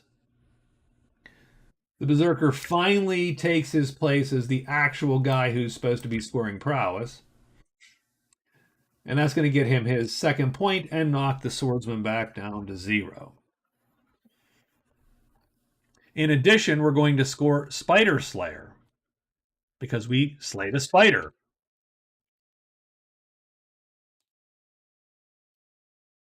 And that's a card. And we can return to a visitor to get a potion of spider blood. So I always turn the card. I'm going to copy this card and paste it because it could go here. But I usually then turn this card on its side just to show that we have a possible treasure that we can get. But for all intents and purposes, we have scored Spider Slayer. Now we have Fine Bow. Womp womp. That's not great for us. Huh. Does the White Knight use the power of being a chill guy? Well, strangely enough, he does not have chill guy. But he does have something close to chill guy, which is honor. He subtracts 1 when he meets the natives. When they decide to attack him or he trades with them, they tend to give him a break because he's such a nice and chill guy. So, Nutmeg, hello, welcome, and happy holidays, by the way. You were sort of right. He does get benefits from being a chill guy. You're like, yeah, damn. You were just making a joke. The Black Knight, by the way, gets a similar benefit because he's such a dick. Everyone is terrified of crossing him, and so he also gets a benefit dealing with the natives because everybody's like, oh my god, this guy will just go nuts and kill all of us. That's sort of how that works. All right. I think let's make sure we have our scores correct. She is going to, by the way, just hide out. She is not going to run. She is not going to fight these guys because she cannot beat an armored troll with her short sword. Can't do it. She has a bow. She is killing those guys. As Rob Hannum points out, the Boazon is a force to be reckoned with. But the problem with the Boazon is it's hard to accomplish. So I think we're done here. Let's check everyone's score real quick. The Amazon has 3 cards. She has 2 prowess, 5 gold. Done. Her 3 cards are her score. She has 3 points. The Berserker, 2 cards, 9 prowess, which puts him in second place behind the White Knight. Oh, the White Knight has a giant to kill. Wait a minute. Hold on. Sorry. I just remembered. So the White Knight is hidden. So he will take this fight chit and flip over his Morningstar to its fast and deadly side, and then he'll play a tremendous. This is an auto kill for the White Knight if he is hidden when he starts the fight. The thing goes down there. Doesn't flip because it's a tremendous monster. His club is not in play because we are hidden. We're going to do tremendous damage at a time 3, which undercuts the giant and kills the giant. Done.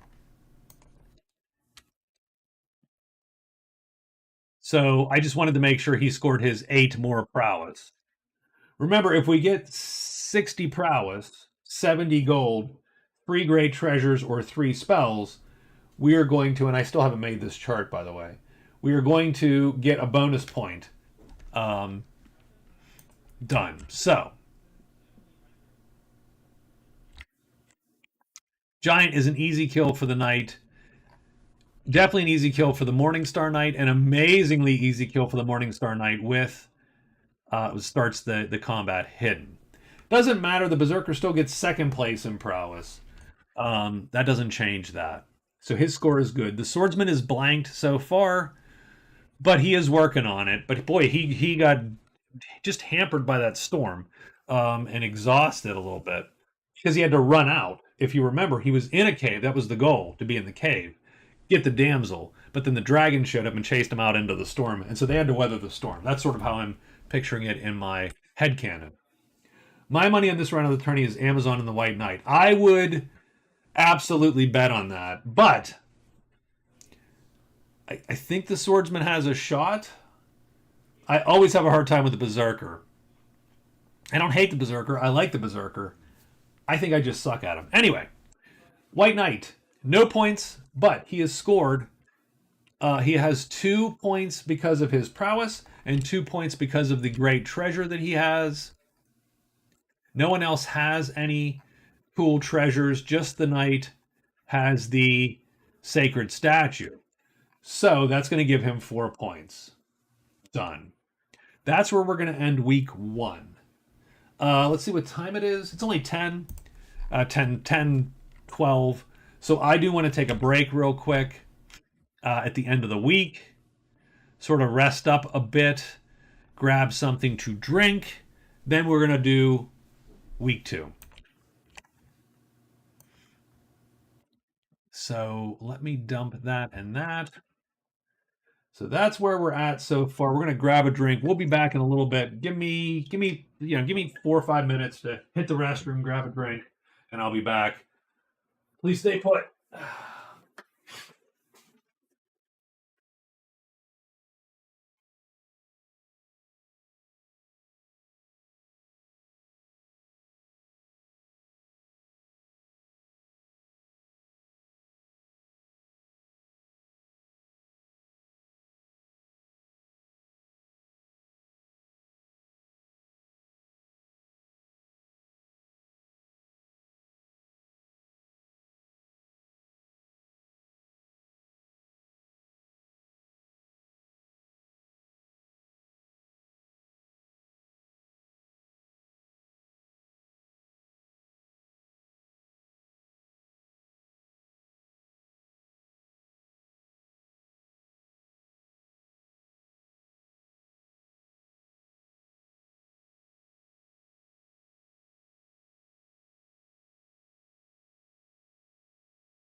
All right.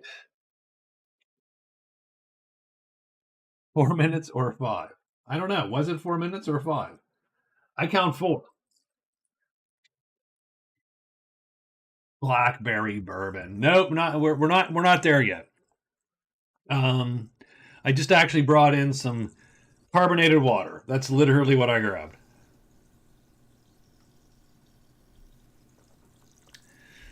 So, all right, let's. It was three.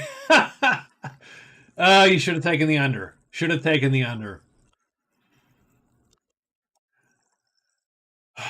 All right, so it is day 8.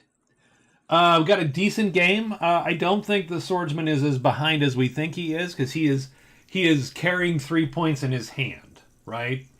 Once he gets pub crawl done and turns in the damsel, that's worth 3 points to him. Now the problem is to score those 3 points. How many days does it take him? I don't love that. Whereas everybody else has scored already, right? They scored 3 points in week 1. The swordsman obviously has ended up um, waiting a week to essentially get his points. Now part of that's my fault because I ran for the ruins and I should have gone this way first, and I would probably be a day or two ahead of where I am now. My fault. Crown Royal. Oh, would you stop trying to push the Crown Royal, Raven? Do you have a sponsorship? uh, oh my god. All right. So first thing we need to do before we start and write day 8 is we need to pick 3 more of these. The storm has been scored. Damsel wasn't scored though, so we still need 3 of these. And they asked me that'd be awesome. Riddle game. So the woods, amazing weather, and the lost shaman. So the shaman leaves here. Unfortunately, he gets lost. So let's roll him first. 5, 6. So the crag 6. Really, dude? So the shaman ends up over here. Talk about out of the way. Amazing weather. Every character gets an extra sunlight phase. So as long as you're not in a cave, you're getting some sunlight. And then the riddle game. So an imp appears. Ruins W, Bones W, or Dank W. So that's here. No, I did not start streaming 8 minutes ago. My timer says 1 minute 48.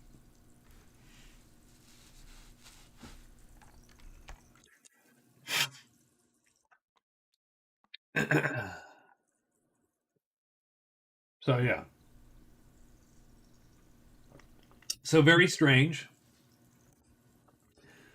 Now let me look at YouTube now real quick just to see what it says.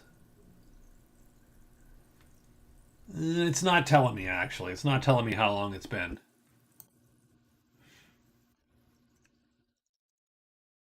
So don't know what to tell you. Weird. So okay, let's write a move for everybody now. Knowing what we've got here. Oh, we got amazing weather, so we should be very wary. Um,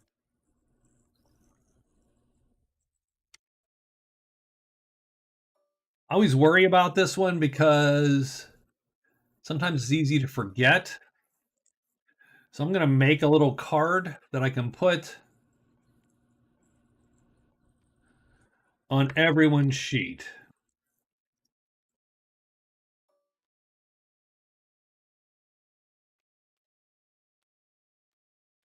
So, okay. How is Scott doing? I haven't seen him in a while. Are you guys going to do their chat online? He's doing good. We do have to get together again on a Friday. We haven't been doing a lot of tabletop chats or whatever. Just our schedules haven't quite lined up for Fridays, I think, has been some of the problem. So, but I will tell him you asked on about him, and then see if we can't get something going here. The other problem is usually I have to make an agenda for those. Like I have to actually sit down and go, okay, what are we going to talk about? Um, so yeah. So anyway,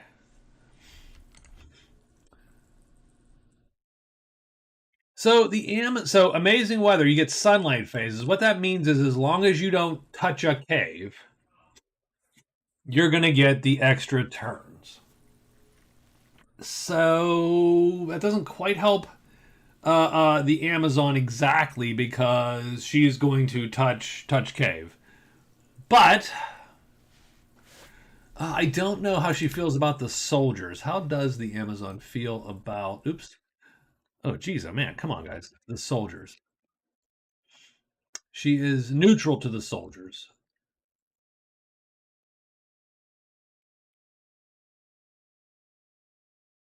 So, fan club. Get to the house, you score a VP. The guy you gain that guy's a follower. So we just had to get to the house. So that's easy because we're right there. The house is right there.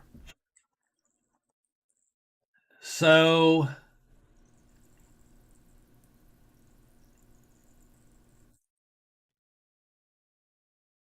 she has a fan. That guy. She has that guy. This guy's her fan. If we get to the house, he becomes her follower. So that's what she is going to definitely do that. Probably before she bumps into the cave. Actually. Um. So let me get that done. So she's gonna go. Uh, Probably hide twice. One, two, three. Heck, probably I hate to say hide three times and then just get back to here. But that's probably what she's gonna do. She's gonna hide. She's gonna go to here, go to there, get back to there, hide three times. So she's going to move, move to the house, move back to the borderland. That move is extra hide from her day here, and then she's going to hide just to make sure she's hidden. Gets the guy, scores the VP. The next day, she can go into the caves and start the process of spelunking the caves. Because when she explores the cave, she's going to get then her 2 points and her extra phase in caves. Done. She only has $5. She's actually not in good. She gambled and lost day one. So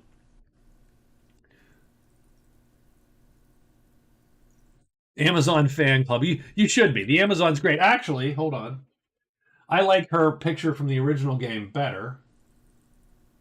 There's the Amazon.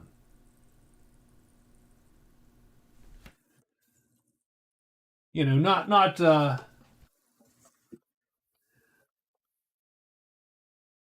quite didn't affect my childhood as much as say Catwoman, but still impressive. So that's what the Amazon's going to do. She's going to run up to the house, meet her fan, head down and get ready, camp outside the cave. Oh, she could hide once. The bow is on. Bow is on good. Yeah, she's going to rest once and then hide again to get this chip back. So that's good. Done. The Berserker. Ooh, he needs a rest. Fine bow. Ugh. Okay, not great for the Berserker. Flutter Chit.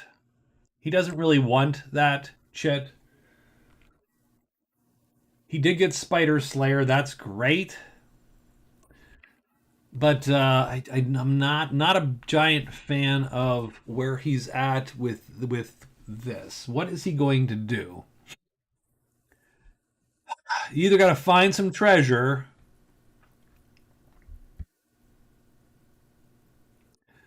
or get to a dwelling and get his cards redone. I think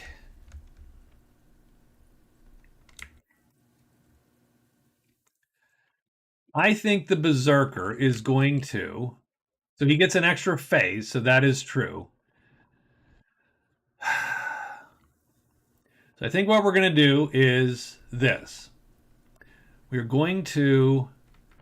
So we have to move once. So we're going to move once to get to the chapel. We're going to hide ones just to make sure we don't piss off the order, because that would suck a little bit. We do get an extra phase. We're going to use our extra rest for the Berserker. We're going to rest. We're going to use our extra rest because of the wonderful day. And then we're going to rest 2 times. So that's going to give us 4 rests.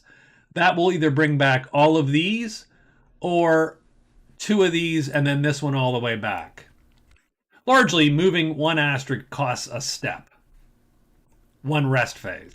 So moving all 4 of these 1 step. This is not a step, by the way. That just shows you what you've used in a combat round or used in Magic. We will then also end our day at the chapel, and that will allow us to get rid of these cards that we don't want. Done. Will also allow us, by the way, nope, we're not. The visitor's not there. Darn it, because he left. All right, well, so be it. All right, that's the Berserker's turn. The Swordsman also could really flip and use some rest, but lo and behold, that is not in the cards for us today. Gotta try to get past those trolls is the problem.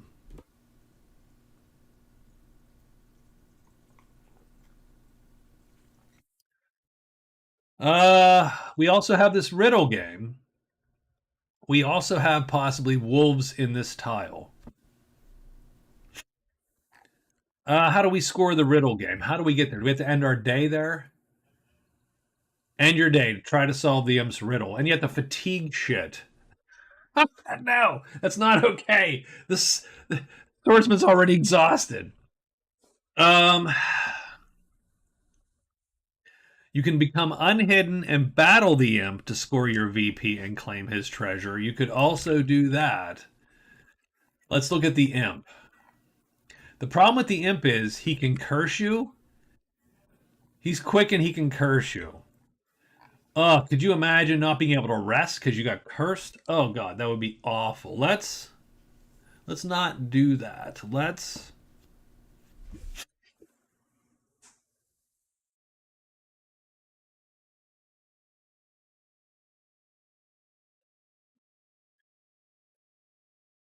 We're gonna limp our damn way through these damn caves here if it's gonna kill us. We're gonna hide and move into the borderland. We do not get our amazing weather because we're going into a cave. Those are sunlight phases means no caves all day. Done.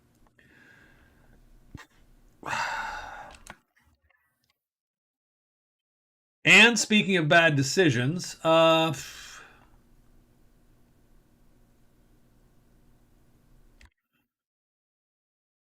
I don't like it. I think the knight's gonna go. He's gonna hide and then move into the high pass. Again, no caves because he's moving into the high pass. He does get an extra rest phase, which he is going to do because he's the white knight. Done. And that's it. And we're ready for day 8. And we get 3 ogres, wolves, goblins, octopus. Ugh. 1, 2, and 3. The swordsman knows that he's gonna go. He's gonna go now. So he's gonna walk into here. He's gonna hide. He needs not a 6, and he gets not a 6, and he is now hidden. But it didn't matter because he knew nothing was going to appear there because we rolled a 3. The Amazon goes 1, 2, scores 3, 4, and then she will, of course, hide. And rest and hide again. So she's going to do that. She's going to hide. And she does hide. So she's there. She's got her guy. She scores the fan club. Fan blood club.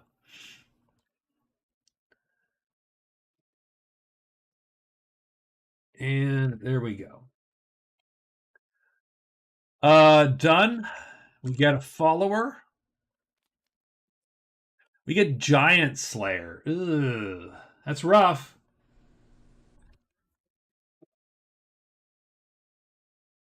Because she, with her current set of weapons, can't fight a giant. So, yikes. Okay, but that's okay. Neither here nor there. She is done for the day. Nothing appears on her. You have to excuse me. My nose is itching. I could swear to you there's like a weird out of place nose hair or something that is like driving me berserk. It's the most ridiculous thing. After the day, I'm gonna take another quick break here. Berserker. Move to the chapel, hides, and then rests up. So move to the chapel, hide, and he does. And he's going to rest all the day here. So he's going to go, and I think he's going to do all of these. These are more important, I think, from the get go.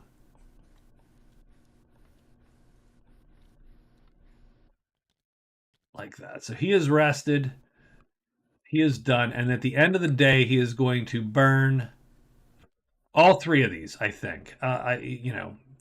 Feels a little bad to do that, but I think he was going to be in trouble. Arson, Giant Slayer, he likes, and Dig. Those are way better. Arson, nose hair cursed by him. I hate. I don't know how old anyone is, but one thing that I don't like about getting older. So I used to laugh. Dig site. I'm just with dig site. Like I was in a physics a student in a physics department for many years, and some of these guys had ear hair everywhere, and just stuff. And I'm like, I'm getting old now, and I'm like, it must be something in the air there because I'm like, I got hairs in weird places, and yeah, just not cool at all. I don't love it. Uh, the knight is going to head in and hide to see what's there, and he does hide. And he gets Dank, which is serpents, and Roar in 6, which is uh, um, trolls and dragons, and this is serpents. So we're good there.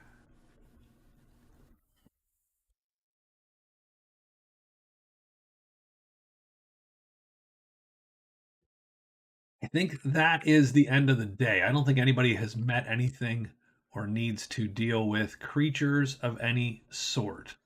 Give me 2 minutes. I'm going to put 4 minutes up. Don't mess with me. I get a nose hair problem. Do not mess with me.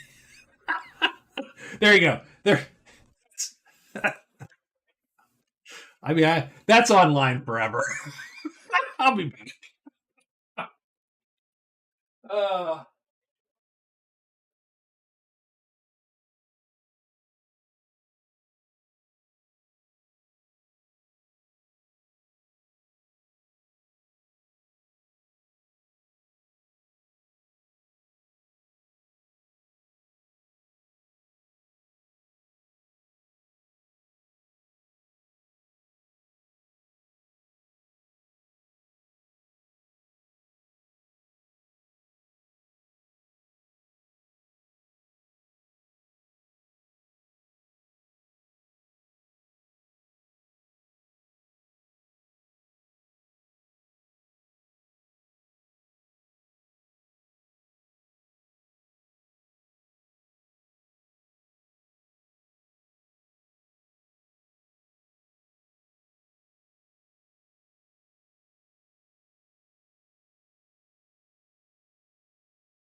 Ooh, we'll see how that goes. My daughter bought me a bottle of Isla single malt Scotch whiskey. 100 proof from Costco up Kirkland brand. So, and it's not bad. It is not a bad Scotch for the price point. It is actually very good. I think it's $30-ish for 100 proof Scotch. It is a little alcohol forward, more so than a lot of Isla Scotches, but sweet enough and very tasty. Mossy and peaty as Isla Scotches are. So anyway, all right. Let's get to day 9. So, okay, Amazon. Not going to worry about Giant Slayer. Let's get into the cave. Cheers, sir. Cheers. Cheers to all of you. I hope you at least took a look at my video. I thanked everyone, and I truly mean it. You know, I do appreciate everybody who watches. I especially appreciate folks that chat or comment. But I understand that's not everyone's cup of tea to uh, go online and be social. So I'm not, but I do appreciate those who do. So she's gonna bop in, and I think she hides and goes in twice because she can hide, extra move, and then move to the caves. Done. Got her buddy with her. Okay. So arson. We got to find someone we don't like. The patrol, for instance, those dicks. We could go back and burn their stuff. Probably burn the stable, I'm picturing, right? Panic the horses or kill the horses.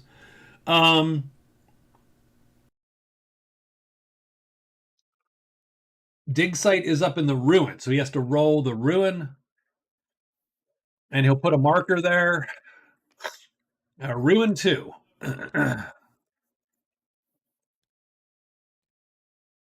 So ruin 2 is where the dig site is. And then he has Giant Slayer, and he can kill a giant.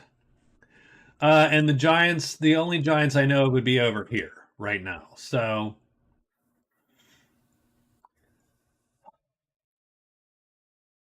I mean, I think we hit the ruin. I don't love, by the way. Oh, let me put that we've been in the chapel too with the swordsman. I don't quite love. It feels like we're going to end here.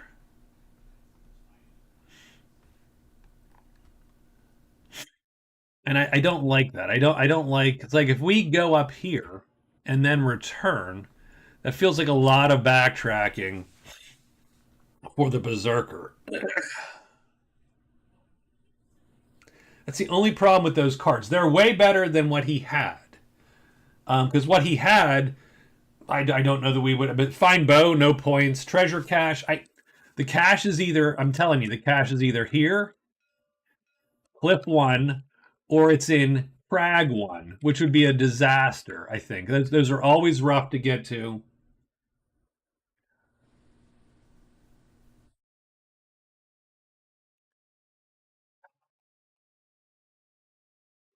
So unfortunately, because I think we would rather end up up here in the midst of the board than do all this walk up here and then come all the way back down to here to burn them. So I think we're going to head to the patrol. 1, 2, 3, 4, like that. So we're gonna. Oh, and we get a 5th move because our good weather. 1, 2, 3, 4, 5. To the mountain. Yeah.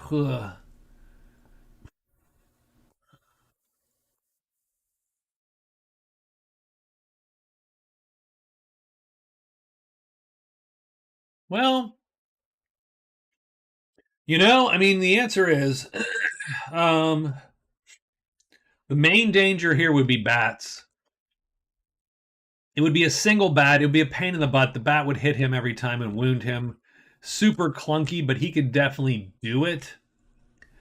1, 2, 3, 4, 5. He could either end up in Mountain 2, hoping to knock you bats, or he could end up here. I'll end up here hidden. So we're going to go to Deep Woods 1. We're going to be hidden. We'll take that as our extra move. Deep Woods 1. Oh, that's the Amazon. God damn it. We're going to hide. Extra hide. Move. Deep Woods 1. We get an extra rest phase, so we will take our extra rest phase.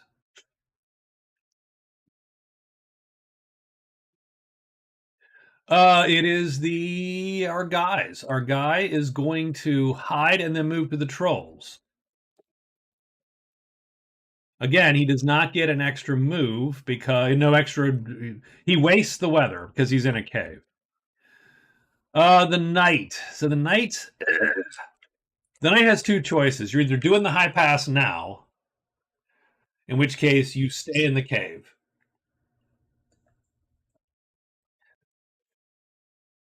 Or you ran out of the cave last night to take advantage of the weather. I think we're gonna try. I don't love. I don't love meeting this tremendous troll.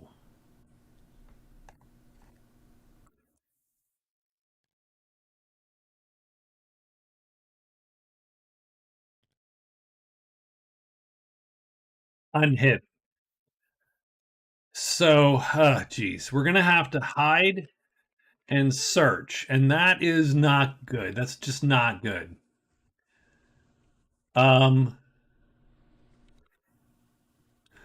Although maybe that's not true.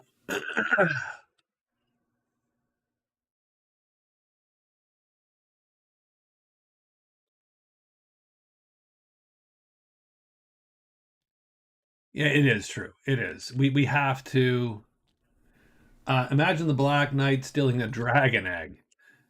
There you go. I think you've written a new quest for me, Michael.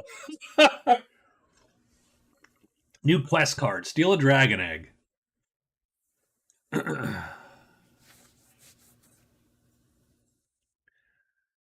I do not. I don't want to.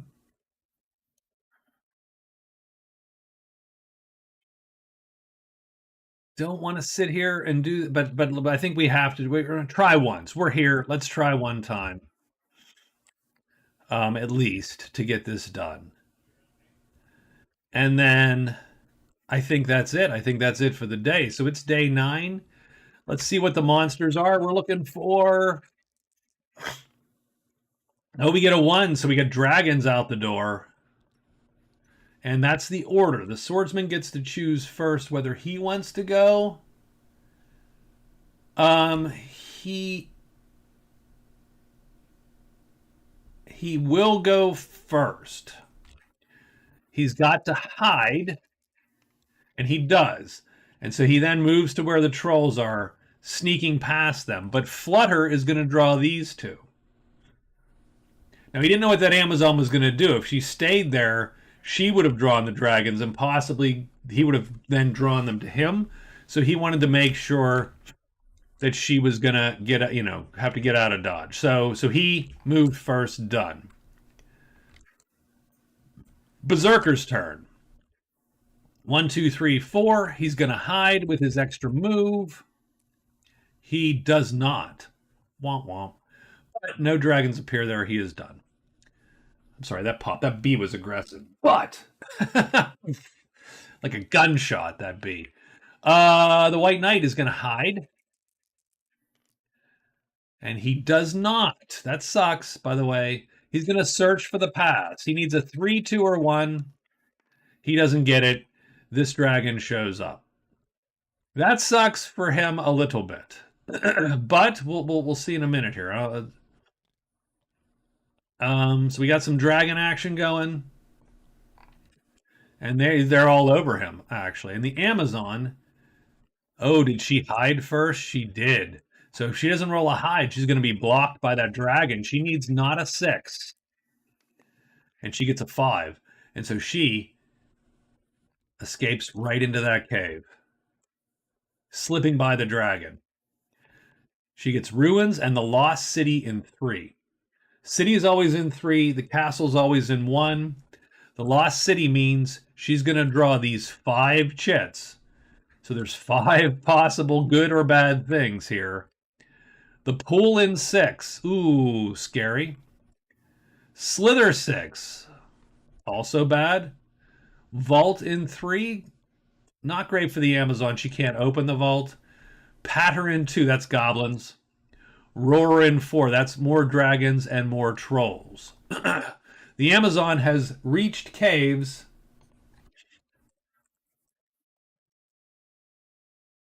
1 in 6. She has to hit all of them to have explored the caves. Dragons appear, but they are all on the board or dead. So nothing's going to pop in here or here today. In fact, nothing pops at all today in here, and so she is safe. The one fight we have to do is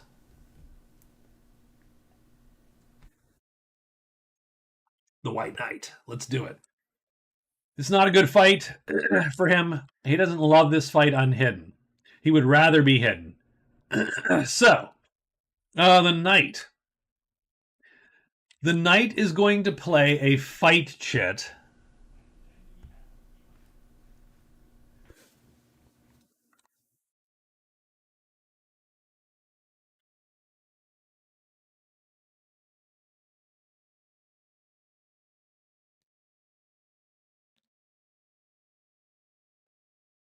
Oh, I don't love this. The Knight is going to play.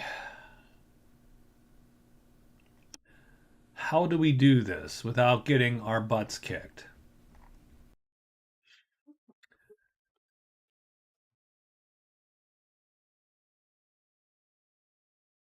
So we could play our move H5 and run, and that might be what we do.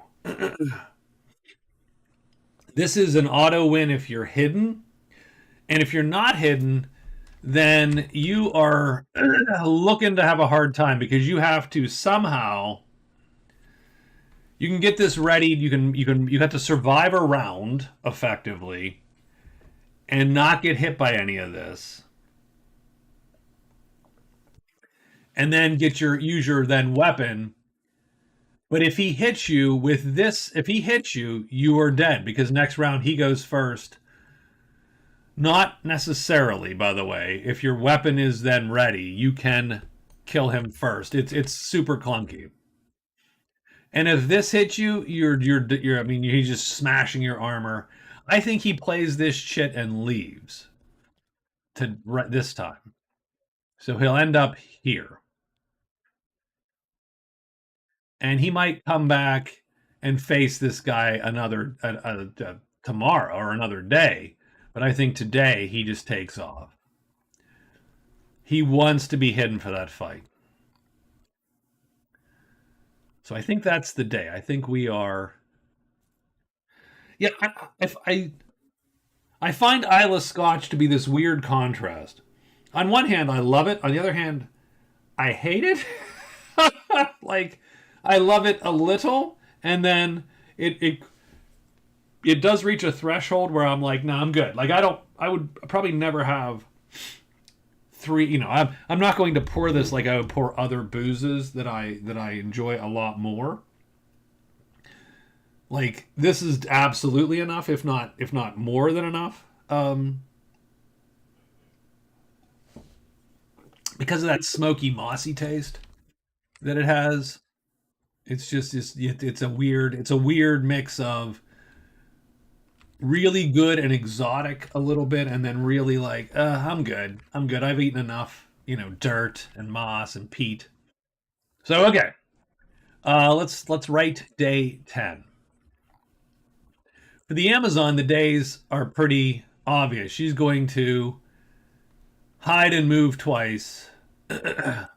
Done. Sort of boring. And she is going to move 4 and 2.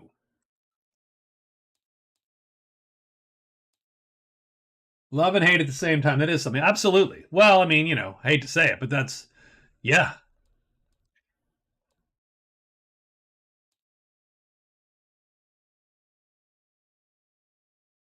She'll get 4 and 2 done today and only need to. The problem is, this is actual problem. She has to find this secret passage before she can move on. So that's going to take her a little bit of time.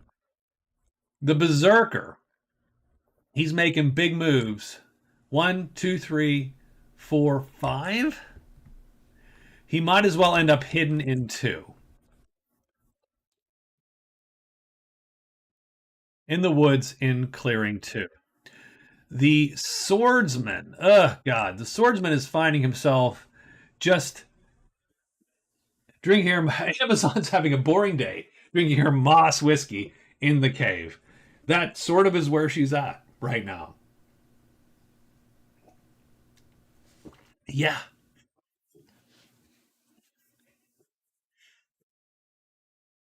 He's got to hide and move to. He's got to hide and get to here. And if he fails to hide, the trolls are going to catch him. So we're going to go hide 1, 2, 3, 4, 5, and get to the guardhouse, I think. So that's the goal.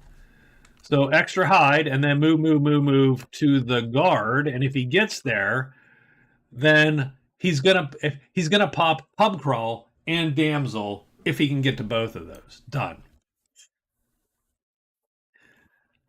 And the knight, so the knight has the advantage that he can take 4 turns because when you flee a cave out, you're technically out of the cave the next day. So he can move to 3. And then use his extra phase to search. I mean, I think we'll hide. So we will hide and search 3 times an extra rest. We're going to take this day to search again because we have to. We have an extra rest phase to get this T6 in play, although we might have already got it in play, so it might not matter because we didn't move it yesterday. So he's good. So the knight is going to, take this as like a little windfall opportunity to try to loot the rest of the layer. Done. So day 10. 2 serpents and demons. Ugh. She needs treasure. She is broke. That is true. I mean, she typically doesn't end up. She sort of ends up being like the scout, right? Working that way. Swordsman's gonna move. What do we got here? Serpents and demons. Nothing's going to appear. We've got to make this hide roll, though. And we do. So we hide 1, 2, 3, 4. Oh, we can't make it. Darn it. So we do not make to the guard. We are almost there, but we do not make it to the guard. We do pop the house. Done. We are so close. Right, 1, 2, 3, 4, and a hide. Yeah, we don't make it, so we miscounted. That's my fault. Swordsman is done. The White Knight leaves. He does hide. I don't want to get jumped by bats or anything. So we do hide. We do get 3 searches now. But we do need to roll a 3, 2, or 1. So it's not like there's a big chance of drawing treasure out. This is the first roll. Nope, that's 1. We need a 3 or less. Nope, that's 2. Come on, we just one of these. We can get one of these, right? No, we don't get anything. Done. And we are done.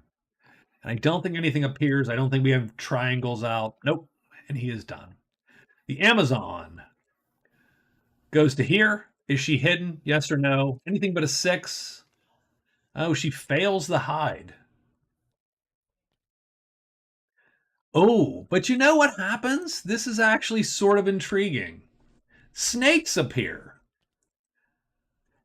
She's okay with that. She has still Snake Charmer.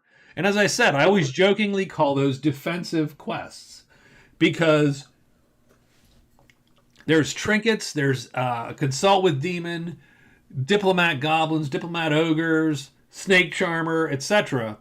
All allow you to encounter monsters without encountering them, right? And instead you get your benefit. So this sort of shields her. She could go and walk and grab a serpent, done. And she is done with her turn. And he goes 1, 2, 3, 4, and he is going to hide, and he fails. And the large campfire appears. Large campfire appears in 4, and no one appears at the large campfire. Done. That's good. That's a dwelling. If he needs to turn in quests, he can do that. Do we have to fight anyone? Anyone fighting? Don't think so. I think it's quiet. This has been a non-fighty game. I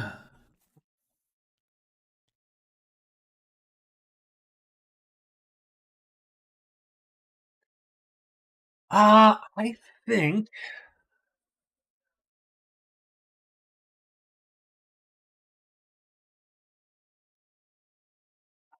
she might just go back.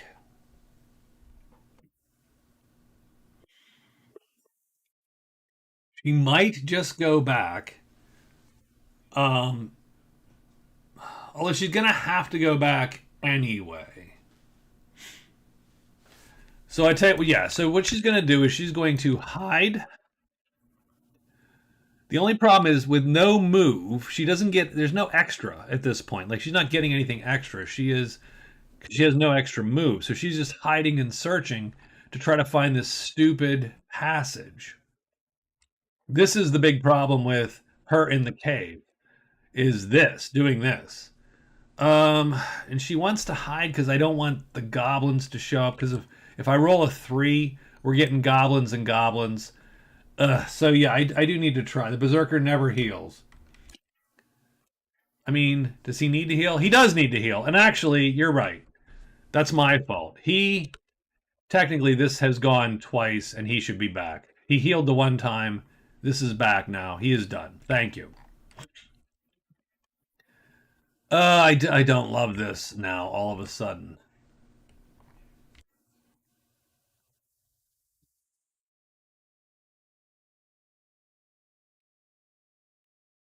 How many days does she have? She goes back today. She can come back here. So it would take her 2 days. On day 12, she would be back. Day 11, get the snake. Day 12, back to here. She could search 2 days.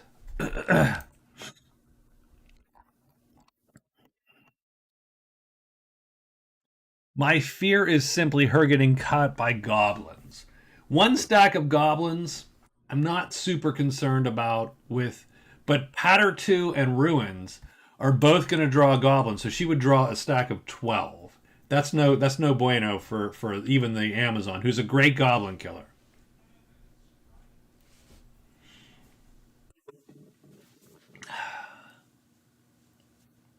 Now with a snake, I'm still not. I still she doesn't want 12. She doesn't want 12 goblins. That would still totally suck.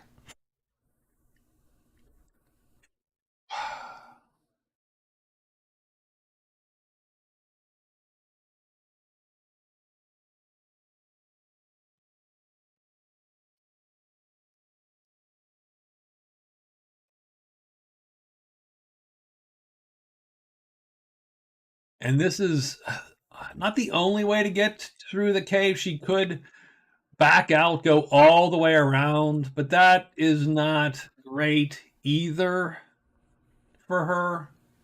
That's a lot of days to do that.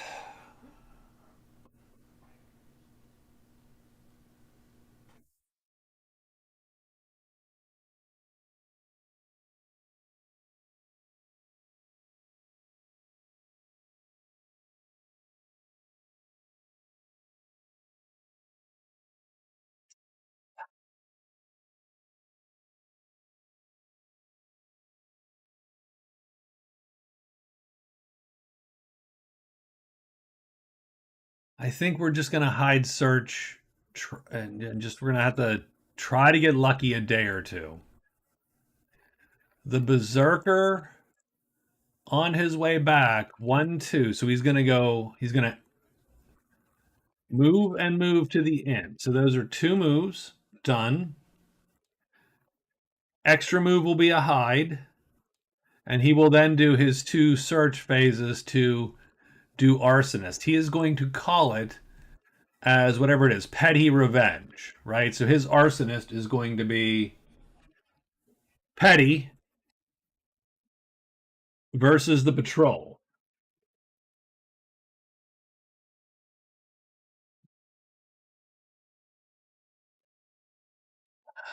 So that's what he's going to do. He's going to burn their crap down. Like I said, burn the stables probably. He's going to try that. Done. The swordsman is going to. I mean, the swordsman is going to get to. He's going to take extra move. Hey, well, extra hide. We will move to the guard.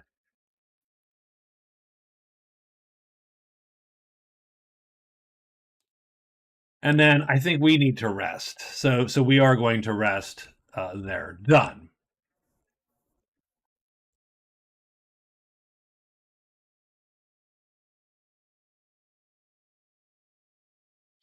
And then I think the knight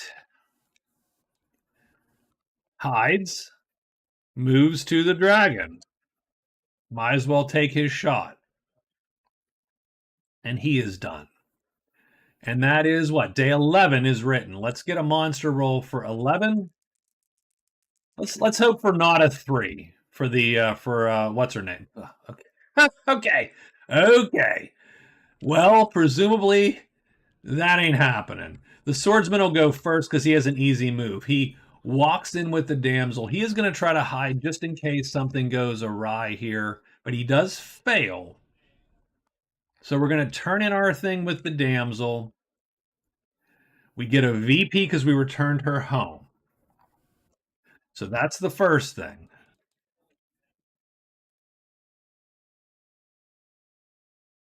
So that's his first card, the swordsman, and his first point now. We are also going to score pub crawl.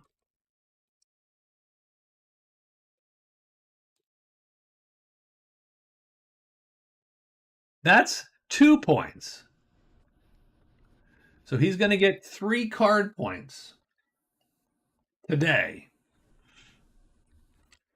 I'm going to copy this card and discard it. But he also gets the keg, which allows him to buy drinks for natives for free 5 times. Which is pretty good. That's actually not a bad. You'd be surprised at how good that power actually is.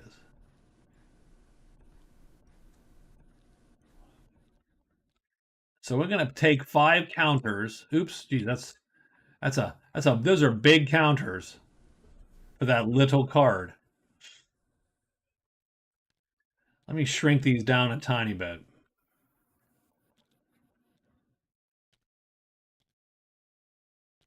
Put those on that card there. There you go. So he's 5 uses of that. That's going to save him from worrying about the guard attacking him or anything. So that's cool. So we're going to take that. So he gets pub crawl. The damsel allows him to pick a reward because he brought her all the way home. Windfall, Raven, windfall is if you end your day at a dwelling, you get $5. Done. Like literally, someone hands you a paper and says, "Hey, you know, Bob died. He gave you $5."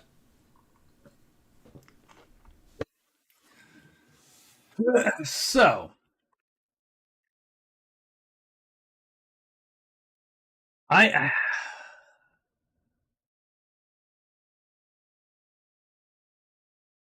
so the choice is 10 gold, 15 prowess. He does hate it. No, Meg, he hates it. He hates that. Or choose the native group at the dwelling to be friendly. So you can pick the guard. I don't think The guard being friendly doesn't help us because we can't hire them easily. They cost too much. 15 prowess puts us at 18, which is great, but I don't know that it doesn't. The white knight is gonna pick up points, and the berserker is gonna pick up points. I don't know that the swordsman can keep up with those two in terms of prowess, but he might be able to keep up in gold. So I think we're taking the money.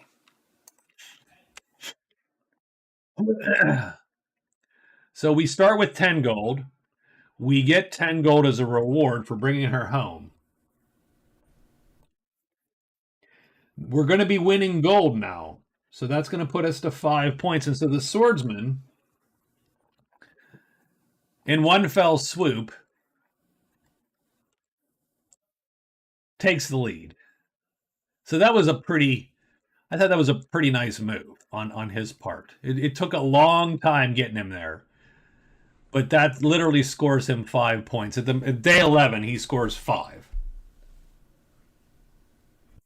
Which isn't terrible.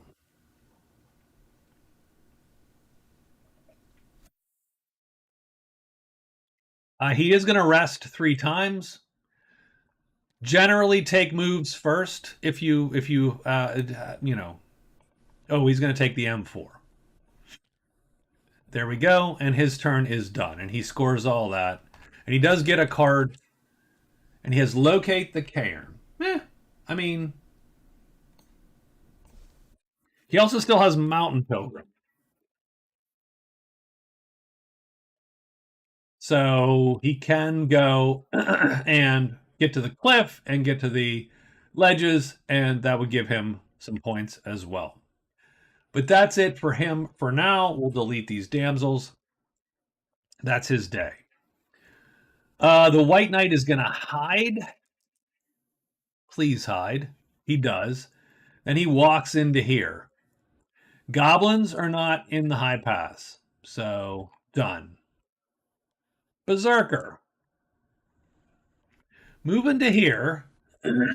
45 years. How long you played this game? 45 years. I mean, give or take. It took me about a decade to learn how to play it for real. I got it when I was 9. It was very hard to understand at 9.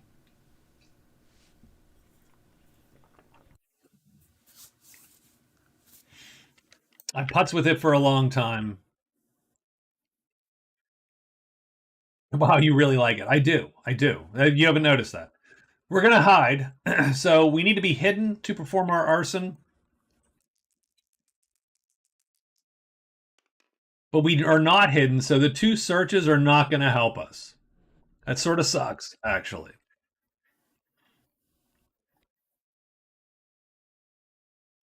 So we cannot complete our arson because we have to be hidden to do so. I do love D&D. Well, I mean, how about this? I don't love D&D per se, although I don't mind 5th. I don't mind 1st. I thought 4th was fine, but I didn't. I actually play other tabletop RPGs. I've written 2 or 3 or 4, which is what we play at home. Yeah, so I like the concept of D&D and all of its various spin-offs and bits. So that's it for the Berserker. He's not going to actually be able to perform those searches because he needs to be hidden to burn their stuff down. The Amazon is going to hide. This is an important hide for our Amazon. And she does hide. And she's going to search, and I would love to get this search, by the way. This would be 1, 2, or 3. And she does not get the search. And now goblins show up, and these 2 goblins are going to show. 1 for the ruins, that's this one. The axe goblins show because of ruins, and the patter, these goblins show because of patter. And now she's sort of stuck there with a bunch of goblins. The dungeon and the dragon. Yeah, I mean, I said I played D&D for many years when I was a kid. obviously. Um, don't like what they did to Warlocks in 5. I mean, that's just house rule it, man. Just house rule it. Just there's probably variants everywhere. But she is hidden, so she's not going to get jumped by these goblins. But she does now have a problem.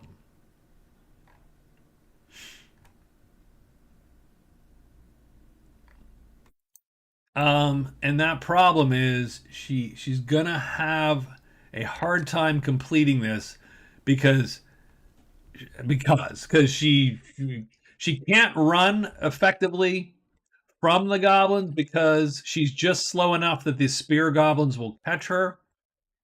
Um, so this is an issue for her. This is the first sort of setback that I'm like, uh-oh, that's a problem.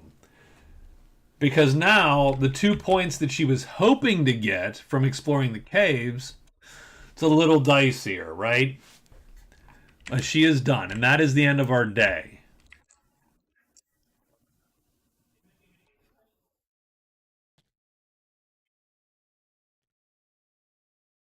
These goblins are fine until they flip, and then they're a mess. And these goblins, again, fine until they flip,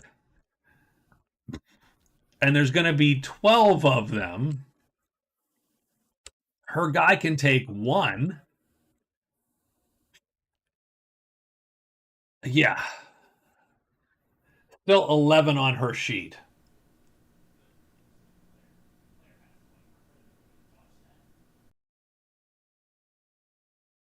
Yeah. Little bit of a disaster. I will say it is a disaster for her a tiny bit. It is not a good scene. She really wanted to get that done. The caves are dangerous for most characters. A little less so for the Amazon than most. So let's figure out what we're doing here. So she's currently still hidden. She's not dying today. But it's day 12. She's not going to stay there and try to search because that means there's a 30% chance of her getting jumped. I think she's done with explore the caves. I think she moves, and hides pretty much, or moves, hides, and moves pretty much. So she's gonna move out, she's gonna hide, and then extra move to the snakes. Done. That's her day. The berserker. I think the berserker has to hide. Let's extra hide and hide again. Let's make sure we're hidden, and then we'll do three shots at burning their shit down. Remember, the patrol killed his lackey day 1, so these guys need to go down. Snake in each hand. She only gets one of them, unfortunately. If she got two, that'd be nicer. But she only gets one. The spear goblins can kill the snakes, by the way, which is a problem. If if that wasn't the case, if it was just the axe goblins, she could literally take one of the snakes, drag it in there, send it to eat them, and with the axe goblins, the snake could clear away maybe one or two, and then she could jump in and kick the rest of the crap with it and take probably no damage. Just the axe goblin, the doubling and the spear goblins make that way dicier, which is one of the beautiful things about the game. The way that the chits play out and the die rolls, a fight which is great with just this stack of monsters becomes really shitty with this stack and this guy, or this stack and this other stack of monsters. So anyway, okay, the swordsman. So the swordsman has completed a bunch of his stuff. Now he has locate the cairn and mountain pilgrim.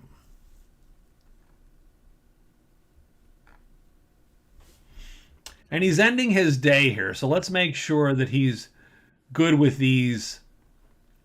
I love sudden insight, it's great. Mountain pilgrim is a little clunky, so I don't need these pub crawls anymore because we have done them.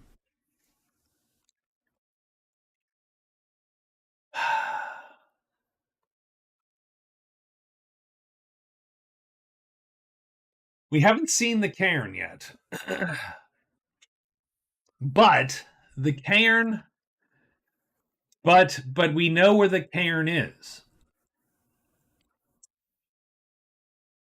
The cairn is either here, not here specific, not this clearing. It would be here, by the way. The cairn's here, or here, or here. We don't have a lot of places left. With 4 characters, you tend to open the board up in the first 2 weeks. So there's only 3 treasure sites. Only the woods don't hold treasures, and the valleys never hold treasures. It's only the 6 clearing tiles which hold treasures. So we only have 3 left. We've seen everything else.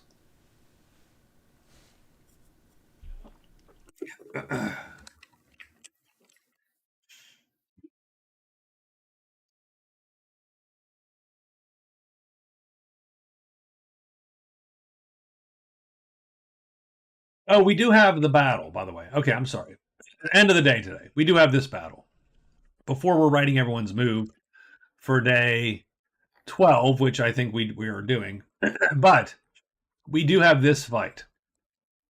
But this is an auto kill, which is why I sort of I'm not paying attention. I apologize. We're going to flip this bad boy with our H6, because remember, he's not on our sheet. He's not attacking us because he doesn't know we're there yet. So we flip it. We play a tremendous fight. This guy's not going to be able to dodge it, and we're going to come out and kill this guy. I don't even have to roll it, really. I will, for giggles. 2. He goes here. We do tremendous damage on a time 3, which is an auto kill on this guy. We undercut him. He is dead. These are perfect fights. First off, this is why you get the Morning Star. Greatsword can't do that. Get the Morning Star first, then take it out on the universe. So we're going to get the Tremendous Dragon again for another 10.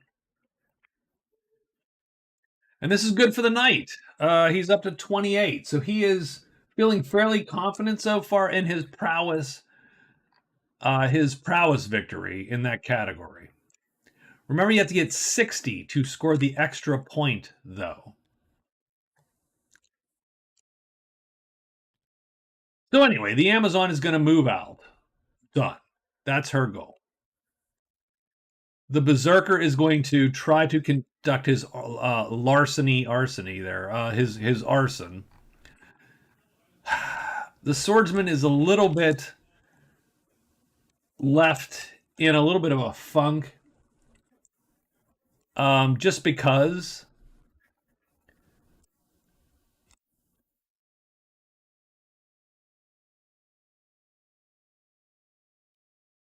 Does he care about the soldiers? What do the soldiers think of the Swordsman? No, he's more of the mercenaries and the rough. He's less law and order and more rogues and tramps and thieves. He's more share than he is. Oh, I don't know. Who's a singer that would be for law and order? I came up with Cher and Johnny Cash for like Rebels real quick, but I couldn't think of like who would be the other guy on the other side of that coin. Only because of the song, Celine Dion. That's a dumb, right? It's a dumb question, isn't it? Oh, you pick like you. So you actually deal the tiles, and whoever gets the borderland gets to pick first. And then other people get to pick in order around the table. Yes. So what's the swordsman trying to do now? That's the question.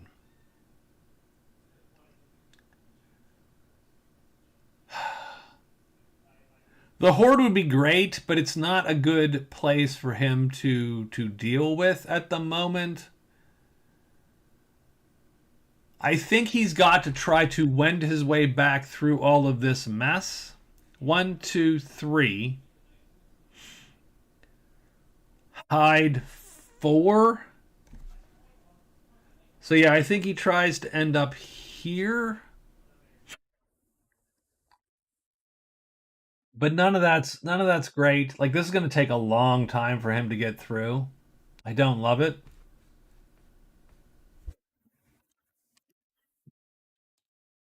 So extra hide and then move to dragons.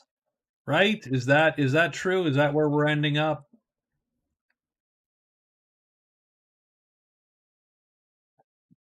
And here's the question: do we keep Mountain Pilgrim?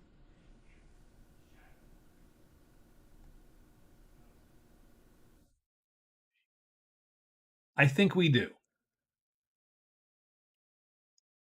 I always pick randomly Raven because I'm like, well, I'll pick randomly. Done. Because that's interesting to me. Oh, I'm playing the swordsman. I'm playing the Witch King. I might pick 2 or 3 to go. I don't want to play the Berserker today. I want to play the Elf or something like that, right? So I usually pick randomly, but I allow but everybody else picks effectively. So 1, 2, 3, 4. We can go here and try to be hidden. I don't think that's I think that's okay. And then finally, our White Knight, who's killed the dragon, but we're stuck in here again. Roar would suck if this guy comes up. He is potentially instant death for the White Knight. This guy's rough on the White Knight.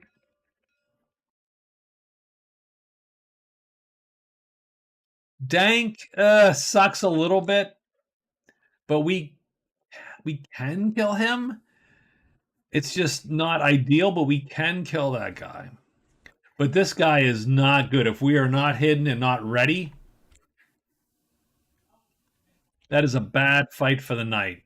So I think we're doing H and S for the knight and just trying, hoping to get that. And there's a point where we have to give up. We have to cut bait. So it's day 12. Let's roll a die and see where we end up. 6 bats. The first time we've seen bats tonight. Amazon first, knight second. So the Amazon gets out of dodge. She will hide. Once she's out of dodge, she will fail and end up here. But no bats in this thing, so 6 is a safe roll. And then she's going to get Snake Charmer. That's going to score her a point. So she actually does at least get a point out of it. Warhammer 40k times Vikings 40k. What? I mean, I'm betting on Warhammer. I mean, 40,000 Vikings versus las guns or whatever the hell, plasma bolters or whatever the hell the Space Marines have. I think, and then this snake goes away. I think still win, man. Give me 1 second. Hold on. Give me. I hate to do this. Let me end the day. Actually, let me not do this yet. I got a cat meowing. I'll let him suffer for 1 moment. And by suffer, I mean whining at my son to give him food.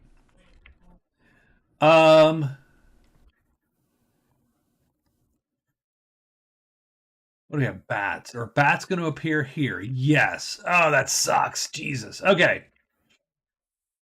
Okay. I think the swordsman will go. That's fine. He hides first and then moves to the dragons. He needs to have hidden. He does. He goes here. Done. Bats appear. 1 bat right there.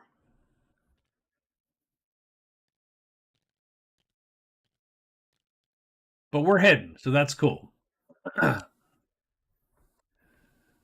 White Knight goes. White Knight's going to hide. He is going to succeed in hiding. He is going to search for the secret of the high pass, and he finds it. Nice. Oh, thank goodness. Jesus Lord. So he has found the high pass, the secret of the high pass. And so I'm going to put a little marker here because now the white knight can go between these two clearings. More to the point, he's going to score a point. We'll put Secret Harry Potter right there. That's his first card.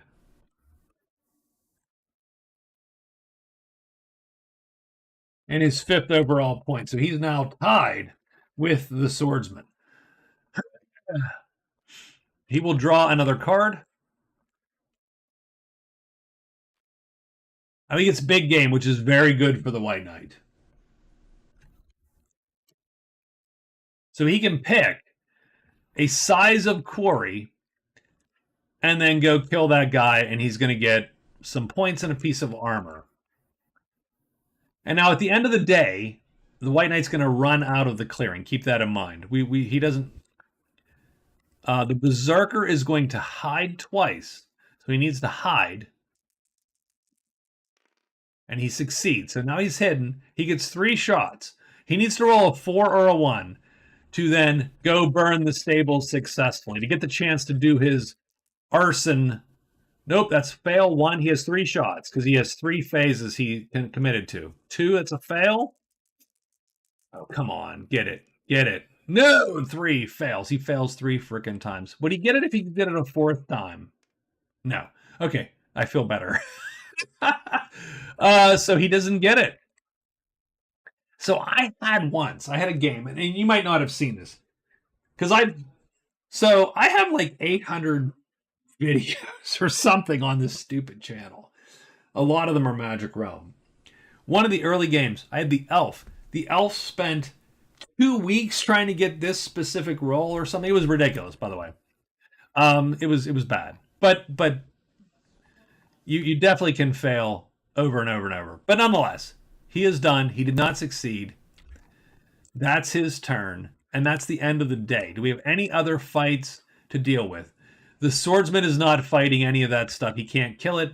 She is done. She has succeeded with her snake, and she gets it as a follower, which is sort of fun. I don't think anyone else has anything going. I think we are done with the day. Let me deal with the cat momentarily, and I will return. But I'll return with a different drink. I wanted to show you this because if you're in the mood for like a $30, very good for that price point, Scotch. The Kirkland Scotch is not bad. This is the Isla. I had the other Scotch. I don't know what, single malt, not Isla Scotch. It's less peaty, by the way. Also very tasty. I would recommend both Scotches 100%. The bourbon I had, it was fine. The Scotches are actually better. I don't know how, but they are. I will come back with something else. Also, please stay put.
One cat taken care of.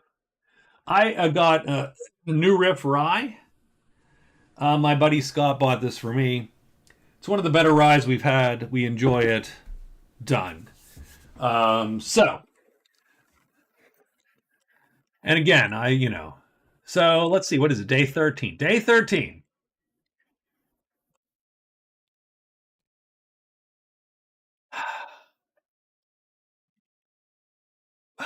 So the main problem our gal has here, our Amazon, is that she's now stuck here too a little bit.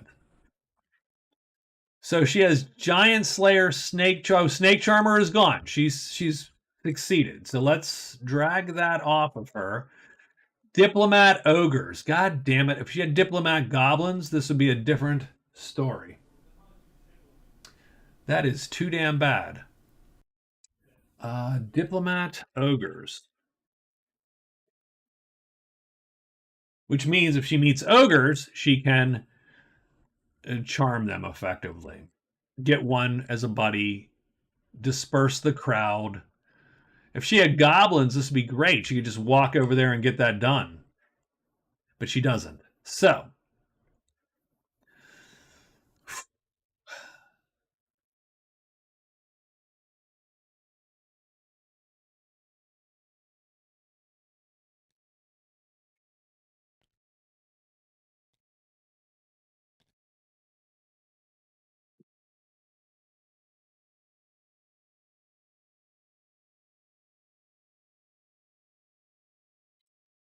what are we going to do? We need to sort of sneak our way past all that mess and get out of here. Not great. By the way, this is a gummed up little situation for our heroes. The borderlands are gummed up. The caves are gummed up. They're almost always gummed up. Shit. What are we gonna do here? And she needs to figure out where to get to. She needs to get actually just to any old place.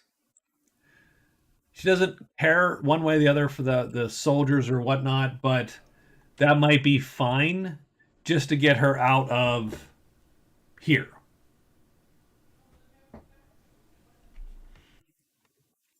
So I think she is hide, extra move, and then move to the dragons.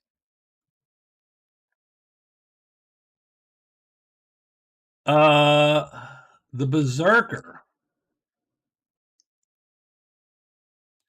Well, extra hide, search, search, search, search. Let's get this done. Let's hope it works. Done. The swordsman has to hide.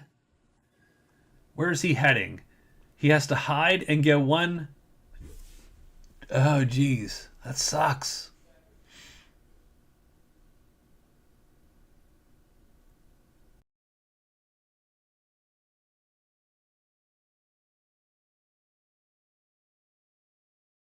Well, okay. Well,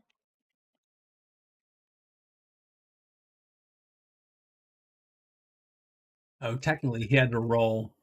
Technically, he had to roll for the guard. What he probably would have done is done pub crawl to make sure the guard would not attack him. That was my plan. So, because he had to roll for them and they're neutral, so they could have been sort of dicks, even though he brought their lovely daughter back. We're gonna hide. Man, as soon as we don't hide, we're screwed. We're gonna hide.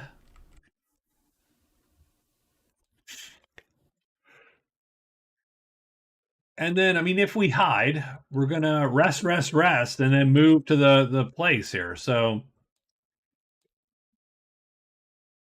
because we can't, you can't go into the caves. So we're gonna be sort of stuck there. By the way, the end of the day, we're running out of here, so we're actually gonna run out of here. So then we're gonna go 1, 2, 3, 4. 1, 2, 3. So then we're gonna hide, extra hide, and then move, move, move, move to the valley which is going to draw the ire of the ghosts. Done. White Knight is going to have a good day in a couple days here, I think. So let's get our monster roll going.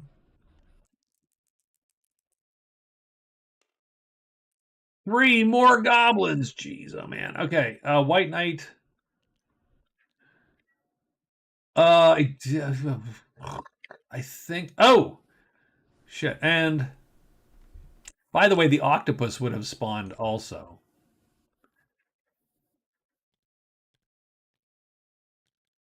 Because with the goblin spawning, the octopus would have spawned. So we also have that to deal with. This is this is such death. Anyway. The swordsman will go first. He needs to hide. He doesn't hide, the dragons stop him. He does hide. He goes to Troll Land. He's going to rest up. And all his stuff will be back. And he is done. Into the trolls. He can run out of there without hiding, so great. White Knight goes 1, 2, 3, 4. And he wants to be hidden, ideally, if he can. And he is. And then the ghosts come to get him. So he'll have to fight the ghosts. Done. They're done. The Berserker hides. Fails. And now he is stuck because all those searches are useless. The Amazon gets out of dodge. Hides. Fails. Gets caught by the dragons. And no more goblins, though, right? No. Ugh, geez, what a mess. What a mess. Can't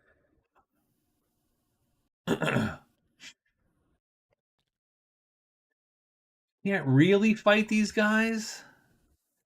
She could vaguely try to manage it with her 2 followers. This guy can't kill a heavy dragon. This guy can. But only in an extremely lucky case. Like, it's like a 1/3 chance to hit a guy. It's not great. And we're not hidden. Oh, and we're stuck. We are stuck here. We are stuck because we're not hidden. So, yeah. So we have to fight.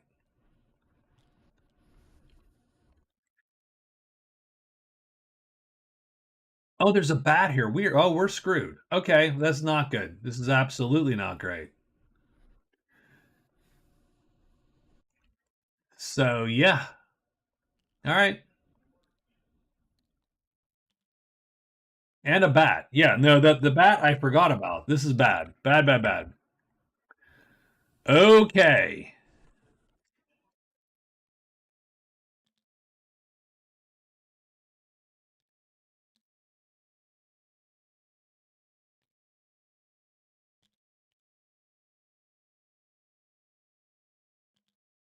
I think he takes a dragon. He can't kill one. He can just dodge it.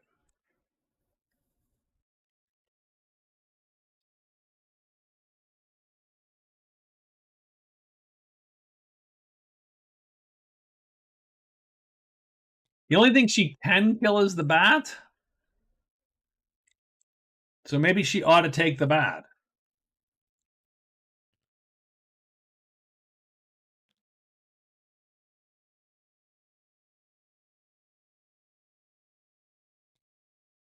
Yeah, this is worse even now.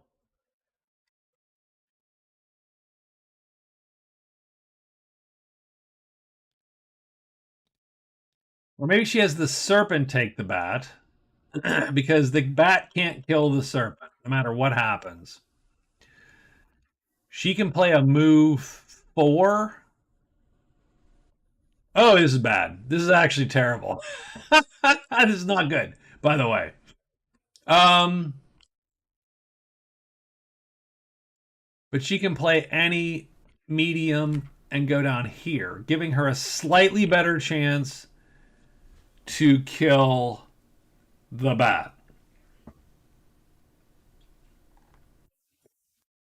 The helmet is better to lose than the shield money wise, so we're gonna just go with that, right? So let's hope they kill the bat round one.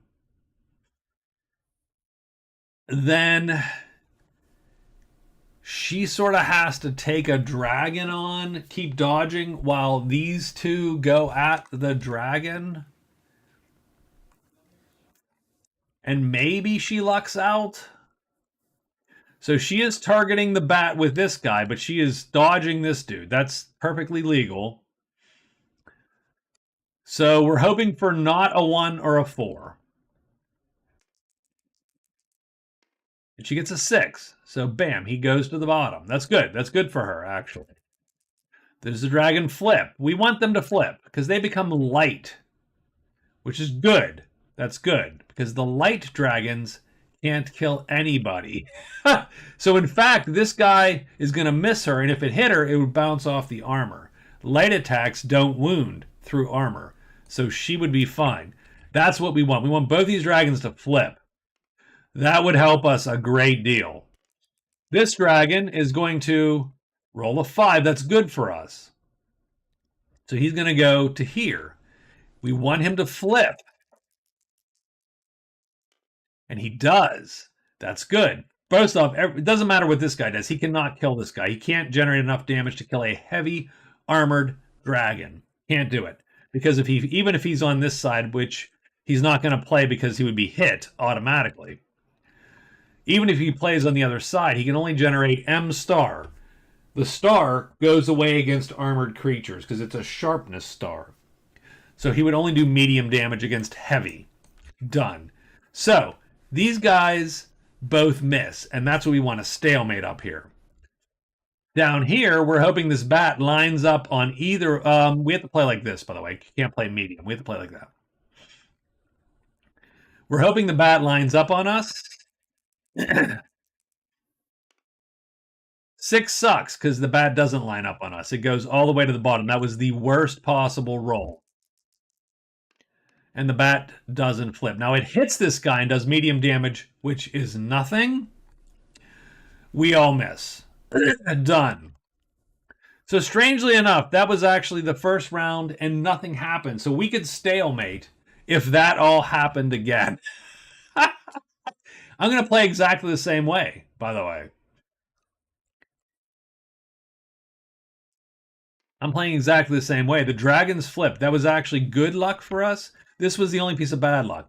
If the dragons had not if the bat had been killed, this would have been a good fight for us, I think. And if the dragons hadn't flipped, this would be a terrible fight. So right now we're in sort of good shape, sort of. Done. First dragon. This is round 2. He lines up. That sucks. We're hoping he doesn't flip. 70% chance to not flip. He flips. Fuck. Okay. That means he hits us. He destroys the helmet, and he wounds us. And so we have to take a wound. And we will take this shit and wound it. Done. So we're not going to stalemate.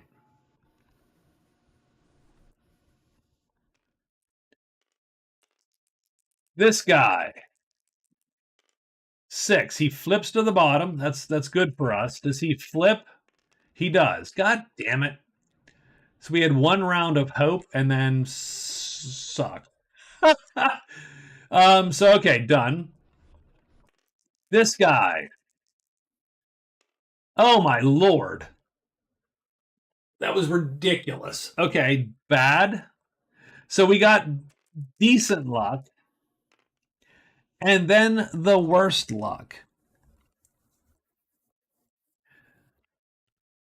So now we've got to play this again. Exactly like that. So unfortunately we were hit and we were wounded. So that you're rolling the dice wrong.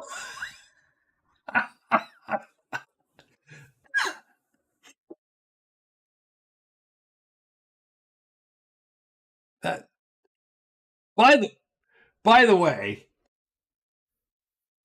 If there was a list of things you don't want to hear in bed with your partner, it's fingers crossed, butt tight. I just have to say, like, that's a terrible. I'm just saying. Having said that, yeah, no kidding. I'm going to sleep, Raven. I'll see you. Thank you for coming. I will talk to you. Okay, this is round 3, but we're up. We're at stalemate. We haven't stalemated yet. We're reset. That sucks a little bit. We're gonna put the shield up now. We're hoping this guy doesn't line up. He doesn't, so that's good for us. He's not gonna hit us. Can he flip, please? That'd be great. No, he cannot flip, but he misses us, so that's a good start.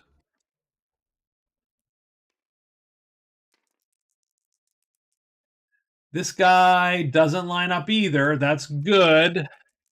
Could he flip? He doesn't flip. Not great, but it's not flipped. Done. All right, this guy lines up. Perfect. Done. I don't care actually who hits him. Done. The snake kills the bat. And we've at least started the process. Okay. Good deal. We needed that to happen. It doesn't matter what we do, we're not going to attack. There's actually no point to attacking. We cannot manage that. So, but that's what we needed, because what we're going to do is we're going to deploy now these two here, because this guy can kill the dragon, but he can't kill a dragon on this side one-on-one. The dragon will hit him first and kill him. So what we need is we need this guy to play defense and this guy to then play offense. And we are going to dink around with this guy, hopefully, and not get hit again. Because at some point, our armor runs out, and that is a bad scene. So, 6. He goes to the bottom, so he's not going to hit us this time.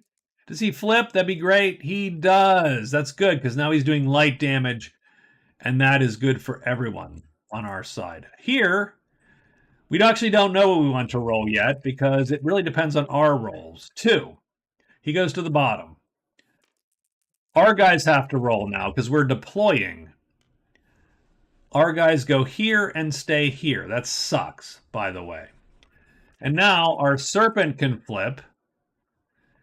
And our guy can flip, which we don't want. We never want him to flip on this side. This side is dead. But he doesn't, and we're good. So I think that was a round with nothing happening. So that's one stalemate.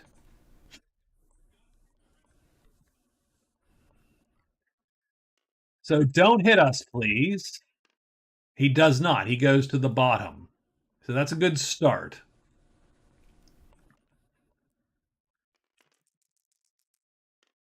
But he does flip. Sucks a little bit. So done. The dragon goes here. Does the dragon flip? That would be nice to know. He does not. That sucks. Where do our guys go? We want... Oh, shit. Well, they go here and here. Does the serpent flip? No. Does the dragon flip? No. Does the rogue flip? Yes. It doesn't matter. So what happens is the rogue goes first and hits the dragon for medium damage and does nothing. The dragon then eats him, so he is dead. The serpent then kills the dragon. So that's not great. But it's at least a start. So the serpent has killed 2 of these guys. Our rogue is dead. We literally now have to sort of play defense until the dragon flips. In which case, then the serpent can take him. Until that happens, we're stuck. You can't, yeah. So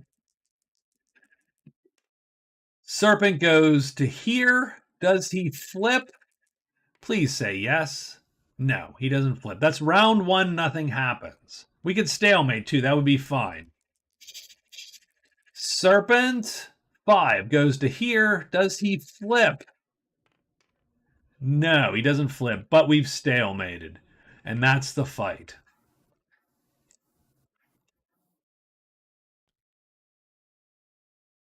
It's not bad. It's not great, but it is not bad. We're going to score a bat and a dragon. So there you go.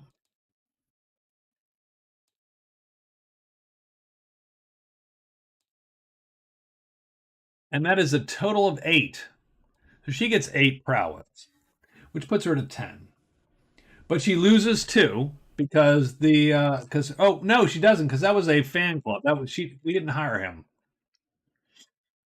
Snake came in clutch. The snake was clutch. If we could have finished that, that would have been awesome, by the way. But we didn't. We just got a little closer. So 2 rogues have died in service to our heroes. We took a wound. We lost a piece of armor. That sucks a little bit. We're going to be down 5 at the end of the game, because that counts against our gold. Does anyone else need to fight? Yeah. The White Knight needs to fight.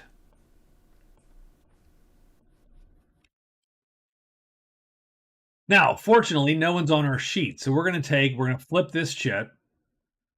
We're going to play that, put that guy there, and hope to smash him. Now, do we want to do that round 1, or do we wait for round 2 and just go, well, if we don't hit this guy, yeah, we're going to wait for round 2. If we don't hit him, combat's over. He lines up. We're going to hit him no matter what. And so we're going to kill him. And our weapon goes to unreadied. And this guy's now on our sheet. That sucks a little bit because it might damage the armor, but we're going to play whatever we can play. We're going to play this, and we'll play an M4, and we'll try to not get hit. So, see where this guy ends up. He ends up 5. So he goes down 1. Does he flip? He does not flip. So what happens is our weapon flips because we missed. We fatigue a move. We'll fatigue that move. Done. Now we're going to play like this because we can cover our move and kill the ghost. 3, he goes to here. Does he flip? We would rather him not flip. He doesn't flip. We're going to undercut him and kill him. Done. So 2 ghosts.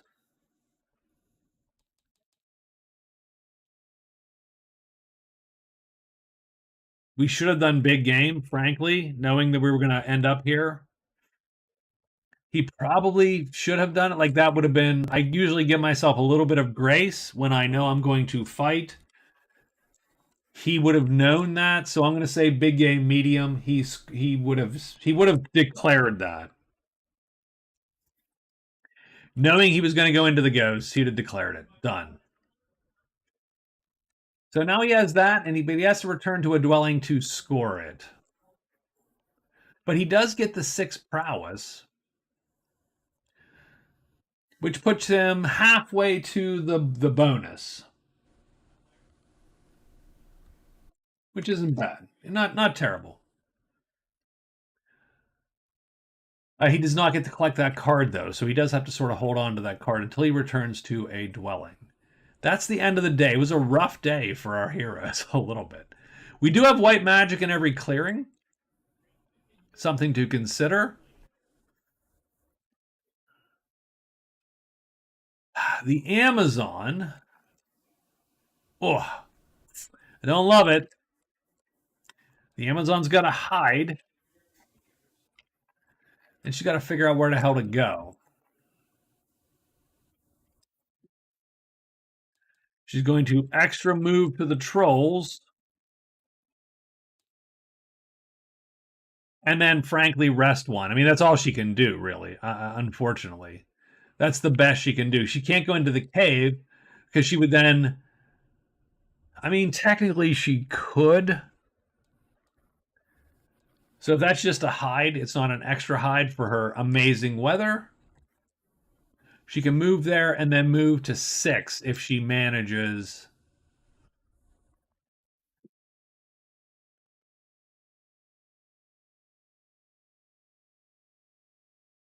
So she can get past all this, which is, I think, what she wants to do. Done. That's day 14. Rough day. Rough day. You could get more trolls.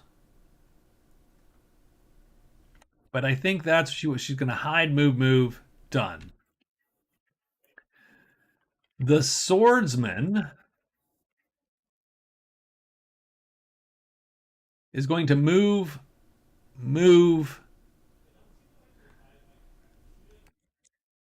hide. Just try to get out of dodge. Oh, the Berserker's next, though. Let's do the Berserker. Well, the Berserker, I hate to say it, has the same damn.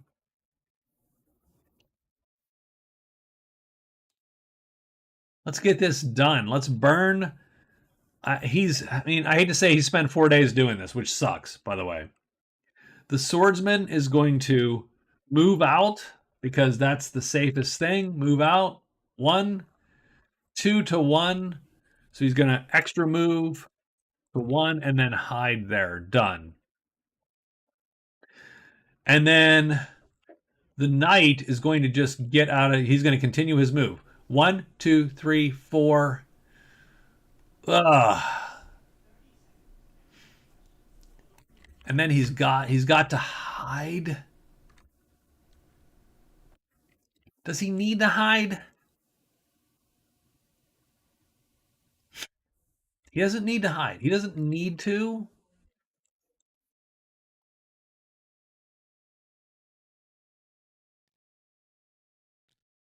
Oh, he had to fatigue again, by the way. So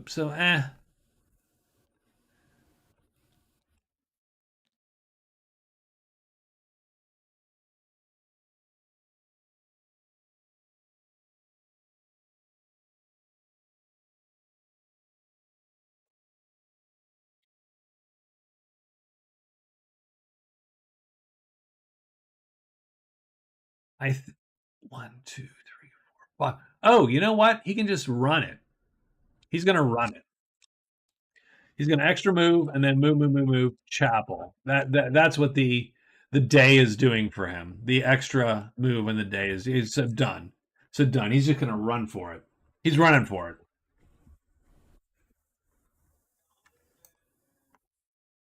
So okay, let's see how we go here. So we get first off white magic in every clearing. Done. We roll 2 dice. 6 and 4. So we get bats and trolls. The ghosts do return, by the way, because of course they do. But they return to 5 like a dwelling. Done. Berserker's going to go, then the knight, and then the swordsman. The swordsman will go, I think. Well, will he? He knows trolls are going to show up, so these trolls are going to be on him. He is going to wait, because if the Amazon screws up, she will get all the trolls, and he can just walk out of there safe.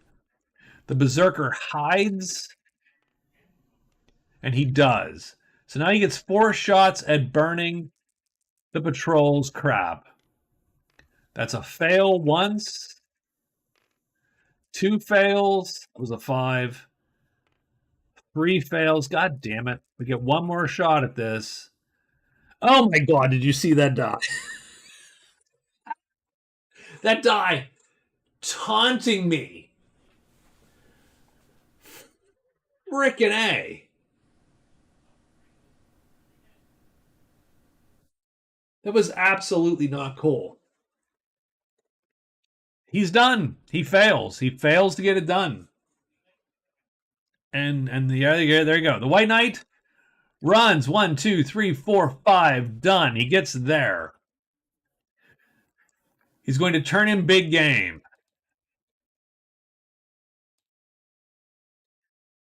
He gets the point. Like I said, you're rolling the dice wrong. Oh, I hear you. Oh my god. Now, I know it's unintuitive, but you can wear all the armor even though they overlap. Don't know how that works, but you can. So he gets a shield. He can wield a shield and a two-handed sword. It doesn't make any sense. He learns some magical technique. I actually don't care. Done and done. He scores big game. Actually, with the Morning Star, it's fun. But he does get a point, and that's going to up his points to 6. So very nice. And he's going to score his windfall at the end of the day to give him $9, which he spent money, which I didn't. And he is going to. Oh, he needs a quest base, so he won't do that yet.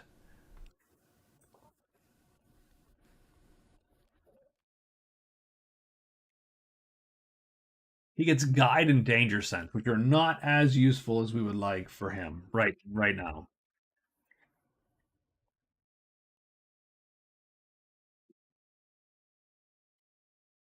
Danger sense isn't terrible with the Morning Star because readying it is the key 9 times out of 10.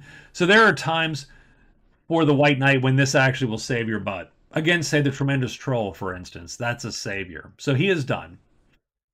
The Amazon needs to hide. And she does. And where does she end up? She goes to the troll. And she goes there. Done. And the troll does indeed, the trolls follow her, but they can't find her because they're prowling today. And because there's stink, the tremendous troll appears also. So we get extra troll.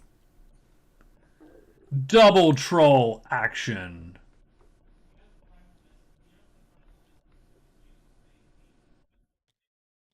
And they go there.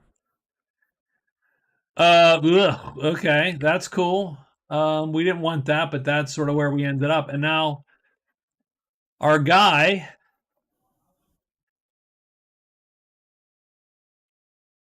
he totally screwed this up, by the way. He thought maybe she would fail and draw them to here, but she didn't. And now he's going to walk into there unhidden and get stuck.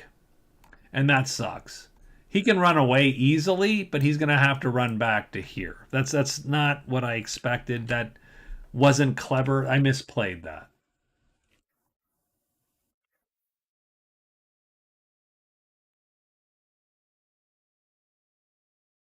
And now the White Knight is going to cast Make Whole at the end of the day to bring these two back. Done.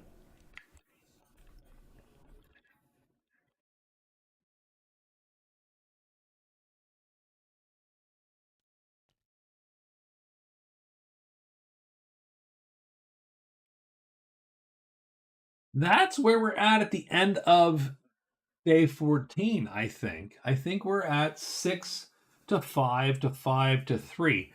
Not a bad game at all. These guys are sort of duking it out.